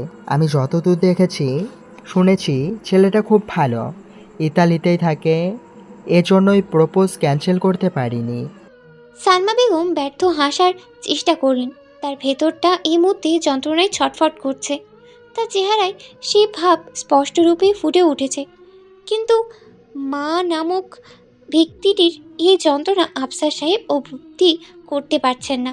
হয়তো তিনি উপলব্ধি করতেই চাননি, কারণ নিজের গভীর অহংবোধ তার বাচন স্ত্রী নামক ব্যক্তিটিকে এত গুরুত্ব দেওয়ার কি আছে। স্ত্রীর অবস্থান সবসময় স্বামীর নিচে, সুতরাং তাকে এত গুরুত্ব দিয়ে মাথায় উঠানোর দরকার নেই। এসব ভেবেই আফসার সাহেব নিজের তথাকথিত মেয়ের ইগোকে আঘাত করতে চাননি। সালমা বেগম আফসার সাহেবের পানে ক্ষণিকের জন্য দৃষ্টিপাত করে তীব্র যন্ত্রণার প্রতিটি বিন্দু গলাধকরণ করলেন। এখন তিনি কাঁদেন না, তার 2 নেত্রে ছাপিয়ে জল উপচে পড়ে না, কারণ তার শরীরে সবটা সয়ে গিয়েছে। সহ্যের সীমা অতিক্রম করতে করতে তিনি কঠোর হয়েছেন, কিন্তু এখনও তার মাঝে নম্রতা নামক অনুভূতিগুলো ক্ষুদ্র আকারে আছে। এজন্যই হয়তো যন্ত্রণার অনুভূতিগুলো হয়। সালমা বেগম এ পর্যায়ে ভেজা একটি ঢোক গিলে বললেন, যেহেতু সব দিক দিয়ে আপনি খোঁজ নিয়েছেন, সেহেতু ভালোই হবে। আমার কোনো আপত্তি নেই। সাবিহার কাছে না হয় একবার শুনে নিন। আফসার সাহেব মধ্যেই মাথা তুলে ভ্রু কুঞ্চিত করে বললেন, ওর কাছে আর কি শুনব? ও হ্যাঁ বলবে, ও হ্যাঁই বলবে। আমি সাবিহাকে খুব ভালোভাবেই চিনি। ও ওর বাবাকে খুব ভালোবাসে। আমার বিশ্বাস সাবিহা আমার সিদ্ধান্তে কখনো দ্বিমত পোষণ করবে না। ও এই বলে তিনি কল লিস্টে নাম্বার ডায়াল করতে সাবিহার রুমের দিকে পা বাড়ালেন। সালমা বেগম খাটের কাছেই ঠায় দাঁড়িয়ে রইলেন। কিয়ৎক্ষণ গম্ভীর চাহনিতে মেঝের দিকে চেয়ে আনমনে কিছু ভাবলেন। অতপর তাচ্ছিল্যর হাসি দিয়ে বিড়বিড় করে বললেন, আমার মেয়েটারও 2 আনার দাম নেই আপনার কাছে। তবে একটাই চাওয়া, আমার মতো যেন আমার মেয়ের কপাল না পড়ে। এই বলেই তিনি নিজের কাজে মনোযোগী হওয়ার ব্যর্থ চেষ্টা করলেন। মাত্র পোশাক বদলেই বিছানায় শরীর এলিয়ে দিল সাবিহা। তখনই দরজার ওপারে করাঘাত ও আফসার সাহেবের কণ্ঠস্বর শুনে দ্রুত উঠে গিয়ে দরজা খুলল সাবিহা। বাবাকে দেখেই একগাল হেসে বলল, এতদিন পর মেয়ের সাথে দেখা করার চান্স পেলে? সাবিহার কণ্ঠে ফোন থেকে মাথা তুলে চাইলেন আফসার সাহেব। বিস্তৃত হেসে সাবিহার কাঁধে হাত রেখে রুমে প্রবেশ করলেন তিনি। বললেন, খুব ব্যস্ত রে ইদানিংকাল। শোন, তোকে একটা কথা বলতে এলাম। এই বলে আফসার সাহেব রুমে অবস্থিত সোফায় বসে পড়লেন। সাবিহাও তার পাশে বসে পড়ল। কৌতূহলী দৃষ্টিতে বাবার দিকে চেয়ে জিজ্ঞেস করলো, কি কথা আব্বু? আফসার সাহেব কোনো প্রকার ভন্ডিতা না করেই বললেন, তোর জন্য একটা ছেলে ঠিক করেছি, আমার বিজনেস পার্টনারের ছেলে। আগামী 2 সপ্তাহের মাঝেই তোদের বিয়ের ঢেউ ফাইনাল করতে চাইছি। আকস্মাৎ এমন সংবাদে সাবিহার মাথায় যেন বাজ ভেঙে পড়ল। তার ভিতরটা মুহূর্তেই ভেঙে চুরমার হয়ে গেল। বাবার নিকট হতে এমন কথা শোনার জন্য সে কিছুতেই প্রস্তুত ছিল না। মেয়ের অবস্থা হয়তো আফসার সাহেব উপলব্ধি করতে পারলেন। ফলশ্রুতিতে সাবিহার মাথায় স্নেহের পরশ বুলিয়ে বললেন, বুঝতে পারছি তোর অবস্থাটা। হঠাৎ বিয়ের কথা শুনেছিস তো, কিন্তু আমি জানি আমার মেয়ে স্ট্রং এবং খুব দ্রুতই সে নিজেকে সামলে নিতে পারবে। কি পারবি তো? সাবিহা যেন এখনো ভ্রমে আছে। সে কিছুতেই বিয়ের কথাটিকে স্বাভাবিকভাবে নিতেই পারছে না। কিভাবেই বা নিবে সে? মাত্রই তো একজনের প্রতি প্রেম নামক অনুভূতির সূচনা লব্ধি পদার্পণ করেছে সে। সুখকর এই অনুভূতিটি পুরোপুরি হৃদয় ভঙ্গ হওয়ার পূর্বেই অজানা এক মানুষের সাথে বিয়ে নামক বন্ধনে আবদ্ধ কোনো দুঃস্বপ্নের চেয়ে কম নয়, বরং এর চেয়ে বৃহৎ কিছু। সাবিহা বিমূর চাহনিতে আফসার সাহেবের দিকে চেয়ে রইল। আফসার সাহেব পূর্বের ন্যায় জিজ্ঞেস করলেন, কি পারবি তো? সাবিহা নিজেকে সামাল দিল। হঠাৎই মৃদু হাসার চেষ্টা করে বলল, হ্যাঁ পারবো আব্বু। মেয়ের জবাবে খুশি হলেন আফসার সাহেব। বললেন, ছেলে খুব ভালো, বুঝেছিস? তুই দেখলেই পছন্দ করে ফেলবি। আমি ওদের সাথে কথা মোটামুটি পাকাপোক্ত করে এসেছি। এখন শুধু তোর মতামত জানলেই আমি ফাইনাল করে দিব। কি আবার মান সম্মান রাখবি তো? আমার বিশ্বাস তুই আমার পছন্দকে সাদরে গ্রহণ করবি। অনিচ্ছা সত্ত্বেও সাবিহা জোরপূর্বক মাথা ঝাঁকালো, কিন্তু কোনো রূপ জবাব দিল না। আফসার সাহেব আর কথা বাড়লেন না, বরং উঠেই দাঁড়ালেন। বেরিয়ে যাওয়ার পূর্বে পুনরায় বললেন, তুই তো আমাকে অনেক ভালোবাসিস, তাই না? আমার বিশ্বাসের মর্যাদা রাখবি, আমার সম্মান রাখবি না তাদের সামনে? আফসার সাহেব কথার জালে মেয়েকে ফাঁসালেন খুবই সূক্ষ্মভাবে, যা সাবিহা খুনাক করেও টের পেল না। সাবিহা নিরুত্তর রইল। আফসার সাহেব আর তার জবাবের অপেক্ষায় রইলেন না, বরং চলে গেলেন। কারণ তিনি জানেন সাবিহা কখনোই এ বিয়েতে দ্বিমত পোষণ করবে না। আজকের রজনীর তাপমাত্রা তুলনামূলক বেশি। হাড় কাঁপানো শীত ভ্যানিস শহর আচ্ছাদিত। তারই রেশ ধরে চারপাশে মৃদু মন্দ গতিতে হাওয়া বইছে। গায়ে কাটা দেওয়া এই শীতের হাওয়ায় ব্যথা উপেক্ষা করেও সাবিহা ব্যাকইয়ার্ডে দাঁড়িয়ে আছে। এই মুহূর্তে তার শরীরের বহির্ভাগে কোনো ব্যথাই হচ্ছে না, কিন্তু তার অন্তঃস্থল তীব্র ও তীক্ষ্ণ ব্যথায় জর্জরিত। সে নির্বাক চিত্তে দাঁড়িয়ে দাঁড়িয়ে নিঃসঙ্গ নিভস্থলে উদ্বেলিত চন্দ্রিমার পানি দৃষ্টি স্থাপন করে আছে। এমনই নির্জনতা ভেদ করে আকস্মাৎ রাগীবের কণ্ঠস্বর শুনে ধরাধমে অবর্তিত হলো সাবিহা। এই শীতে বাইরে কি করছেন সাবিয়া? মুহূর্তেই সাবিহা পিছন ঘুরে কোনো প্রকার ভনিতা ছাড়াই বলল, আব্বু আমার বিয়ে ঠিক করেছে। আকস্মাৎ সাবিহার নিকট হতে মুখনিষ্ঠ বিয়ে নামক শব্দটি শুনে স্তম্ভিত হলো রাগীব। কিন্তু তার এই স্তম্ভিত হওয়াটি বেশিক্ষণ স্থায়ী হলো না, বরং হঠাৎই প্ররোচিত ক্রোধে তার হালকা খয়েরি রঙের আঁখি দুটো যেন ধপ করে জ্বলে উঠল। ধীরে ধীরে রাগীবের অন্তঃস্থলে ক্রোধের অনল পুঞ্জীবিত হলো, কিন্তু সাবিহার সম্মুখে নিজের অন্তরালের প্রবল ক্রোধ সে বহিঃপ্রকাশ হতে দিতেই চায় না। ফলে ক্রোধের অনল মিথ্যে দুই হাতের মুঠো শক্ত করে ধরল সে, কিন্তু তার সম্মুখ পানে সাবিহা দাঁড়িয়ে থাকায় চেহারার অঙ্গভঙ্গি স্বাভাবিক রাখার সর্বোচ্চ চেষ্টা চালালো সে। এদিকে সাবিহা দীর্ঘশ্বাস ফেলে রাগিবকে জিজ্ঞেস করলো, আবুর খুশির জন্য আমার কি বিয়েতে রাজি হওয়া উচিত? চলুন আমার রুমে বসে এ ব্যাপারে ডিটেলসে কথা বলি। রাগিবের নিকট জবাবের অপেক্ষা থাকা সাবিহা ছোট্ট নিঃশ্বাস ছেড়ে বলল, আচ্ছা চলুন। রাগিব সাবিহার সম্মুখ প্রান্ত হতে সরে গিয়ে পাশে দাঁড়িয়ে বলল, আফটার ইউ। সাবিহা আর কথা বাড়ল না, ধীর পদে হেঁটে হেঁটে রাগিবের রুমে প্রবেশ করলো। পিছে রাগিব শক্ত হাতের মুঠোয় আরও জোর দিয়ে নিজের ক্রোধ প্রশমিত করার চেষ্টা করলো, সাথে ঠোঁট দিয়ে বড় বড় নিঃশ্বাস ছেড়ে চেষ্টাকে আরও সফল করার চেষ্টা করলো। বিড়বিড় করে স্বগতোক্তি করলো, এটা আপনি ঠিক করেননি, মোটো ভালো কাজ করেননি আপনি। এই বলে সে রুমে প্রবেশ করে ঢকঢক করে এক গ্লাস পানি পান করলো। ওদিকে সাবিহা রুমে অবস্থিত সোফাটিতে বসে উদাস চাহনিতে রুমের প্রতিটি জিনিস দেখতে লাগলো। রুমের জানালার ধারে অবস্থিত সোনালি রঙের উইন্ড কাইমটা মৃদু শব্দে টুং টাং ধ্বনি তুলছে। মিষ্টি এই ধ্বনি বাতাসে যেন কোনো বিরহের ইঙ্গিত দিয়ে যাচ্ছে। হয়তো এরই মাধ্যমে চলমান হাওয়ায় সাবিহার মনোবস্থার ইঙ্গিত দিচ্ছে। রাগিব গ্লাস রেখে অস্থিরতার সহিত ছোট্ট একটি টুল টেনে সাবিহার সম্মুখ পানে বসল। কাল বিলম্ব না করেই সাবিহাকে জিজ্ঞেস করলো, বিয়েতে আপনার কি মত? সাবিহা রাগিবের পানি চাইল, স্মিত হাসল, বলল, আমি আমার আব্বু আর আম্মুকে সবচেয়ে বেশি ভালোবাসি। এই দুজন আমার কাছে যা চাইবে আমি স্বেচ্ছায় তাই দিব। আব্বুর খুশি মনে আমাকে বিয়ে ঠিক করেছে, আবার এই বিয়ের সাথে আবার মান সম্মানও জড়িত। সো একজন মেয়ে হিসেবে আমি কখনোই চাইবো না আব্বুর মান সম্মান নষ্ট হোক, রাইট? রাগিব সন্দেহতীত চাহনিতে সাবিহার পানে চেয়ে আছে। সাবিহার কণ্ঠস্বরের পরিবর্তন ও কথার মোড় পরিবর্তন হতে দেখে তার মাঝে সন্দেহের পরিমাণ গাঢ় হতে লাগলো। সে অনুনয় করল সাবিহা নিশ্চয়ই তার অপছন্দের সিদ্ধান্তটি নেবে। রাগিবের এই সন্দেহকেই যেন হাতে নাতে প্রমাণ করতে চাইল সাবিহা। ফলস্বরূপ সে বলল, আমিও চাই না আব্বুর মান সম্মানে কোনো আঘাত আসুক, এই জন্য আমি বিয়েটা করব। রাগিবের মাথায় যেন আকাশ ভেঙে পড়ল। সেই সাবিহার নিকট হতে এমন সিদ্ধান্ত মোটেও আশা করেনি।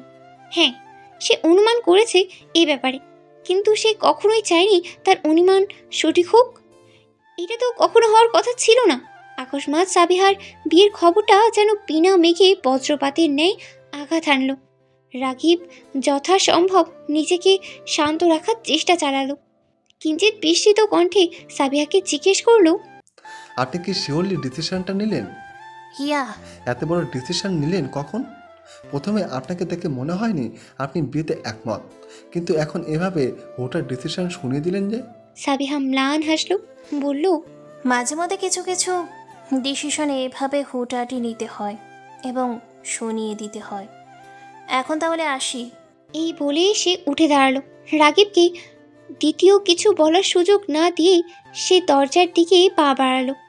2 পদ এগোতেই তার কদম থমকে গেল। তার যে যেতে মন চাইছে না, মন চাইছে আজীবন এখানেই রয়ে যাক সে। কিন্তু বাস্তবতার বেড়াজালে যেমন সব স্বপ্ন পূরণও হয় না, তেমনি রাগিবকে চিরতরে নিজের করে পাওয়ার যে নব্য অভিপ্রায় তার মনে জেগে উঠেছিল, সেটাও পূর্ণ হওয়ার নয়। সাবিহাই একমাত্র জানে তার মনের মাঝে কেমন উথাল পাথাল ঝড় আরম্ভ হয়েছে। অস্থির অনুভব উঠছে সে। এই অশান্ত ঝড়কে সে থামাবে কি করে, কিভাবে নিজেকে সামাল দিবে? সাবিহা কিয়ৎক্ষণ সেই স্থানেই দাঁড়িয়ে রইল। ক্ষণিক বাদে ঘাড় ঘুরিয়ে রাগিবকে পানি চাইল।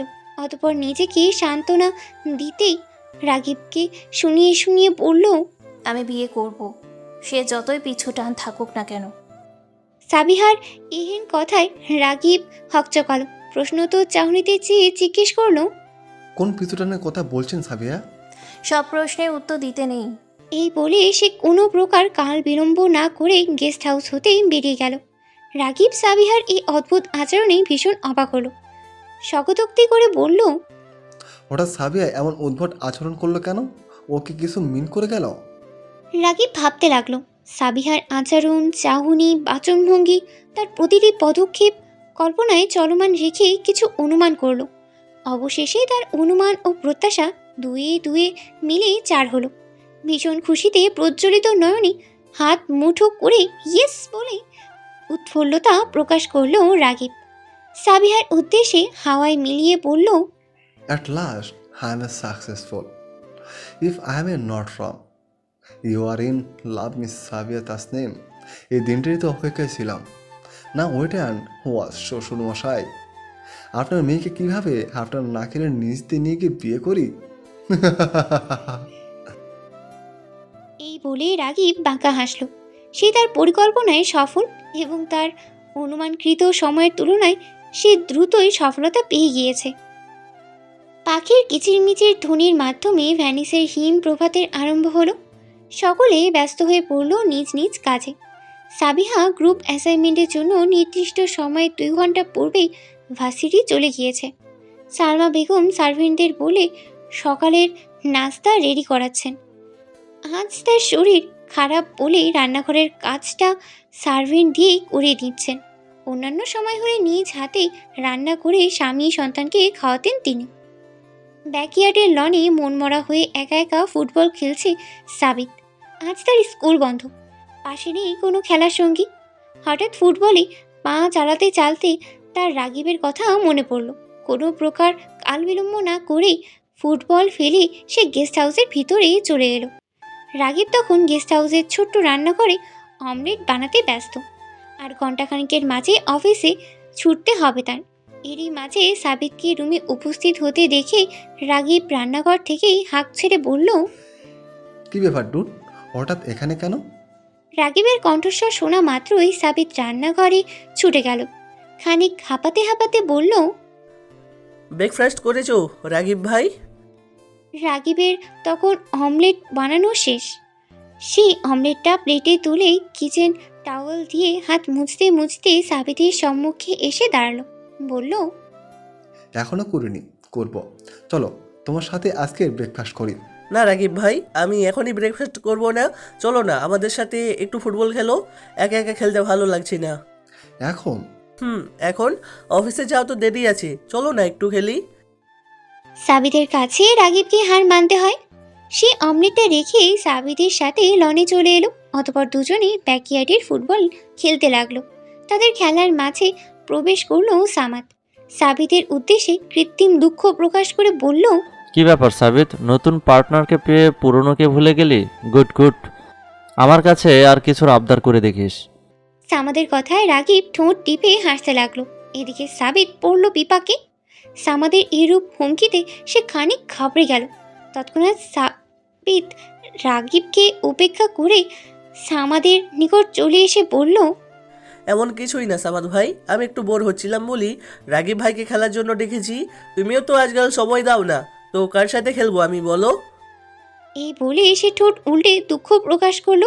সাবিতের এহেন দুঃখ প্রকাশের ভঙ্গি দেখে রাগিব ও সামাদ একত্রে হো হো করে হেসে উঠল। সামাদ বলল, চল তিনজনে একটু খেলি। সামাদের এই প্রস্তাবে সাবিতের চোখ চকচক করে উঠল। সে উত্তেজিত হয়ে বলল, ওকে ওকে ডান। এই বলে সে সামাদের দিকে বল পাঠিয়ে দিল। অতঃপর তিনজনেই একত্রেই ফুটবল খেলতে লাগলো। আধ ঘন্টার খেলাধুলা শেষে রাগিব ও সামাদ অফিসের জন্য রেডি হতে চলে গেল।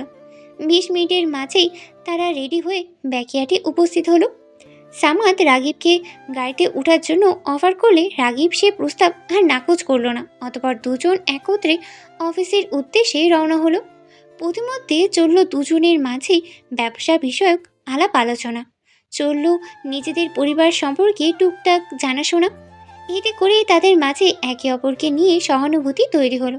তাদের সম্পর্কের খানিক উন্নতি হলো। এতে অবশ্য সামাদের কোনো সুবিধা লক্ষণিত না থাকলেও রাগিবের স্বার্থ ও সুবিধা লুকিয়েছিল, যা সামাদ ঘুণাক্ষরেও টের পায়নি।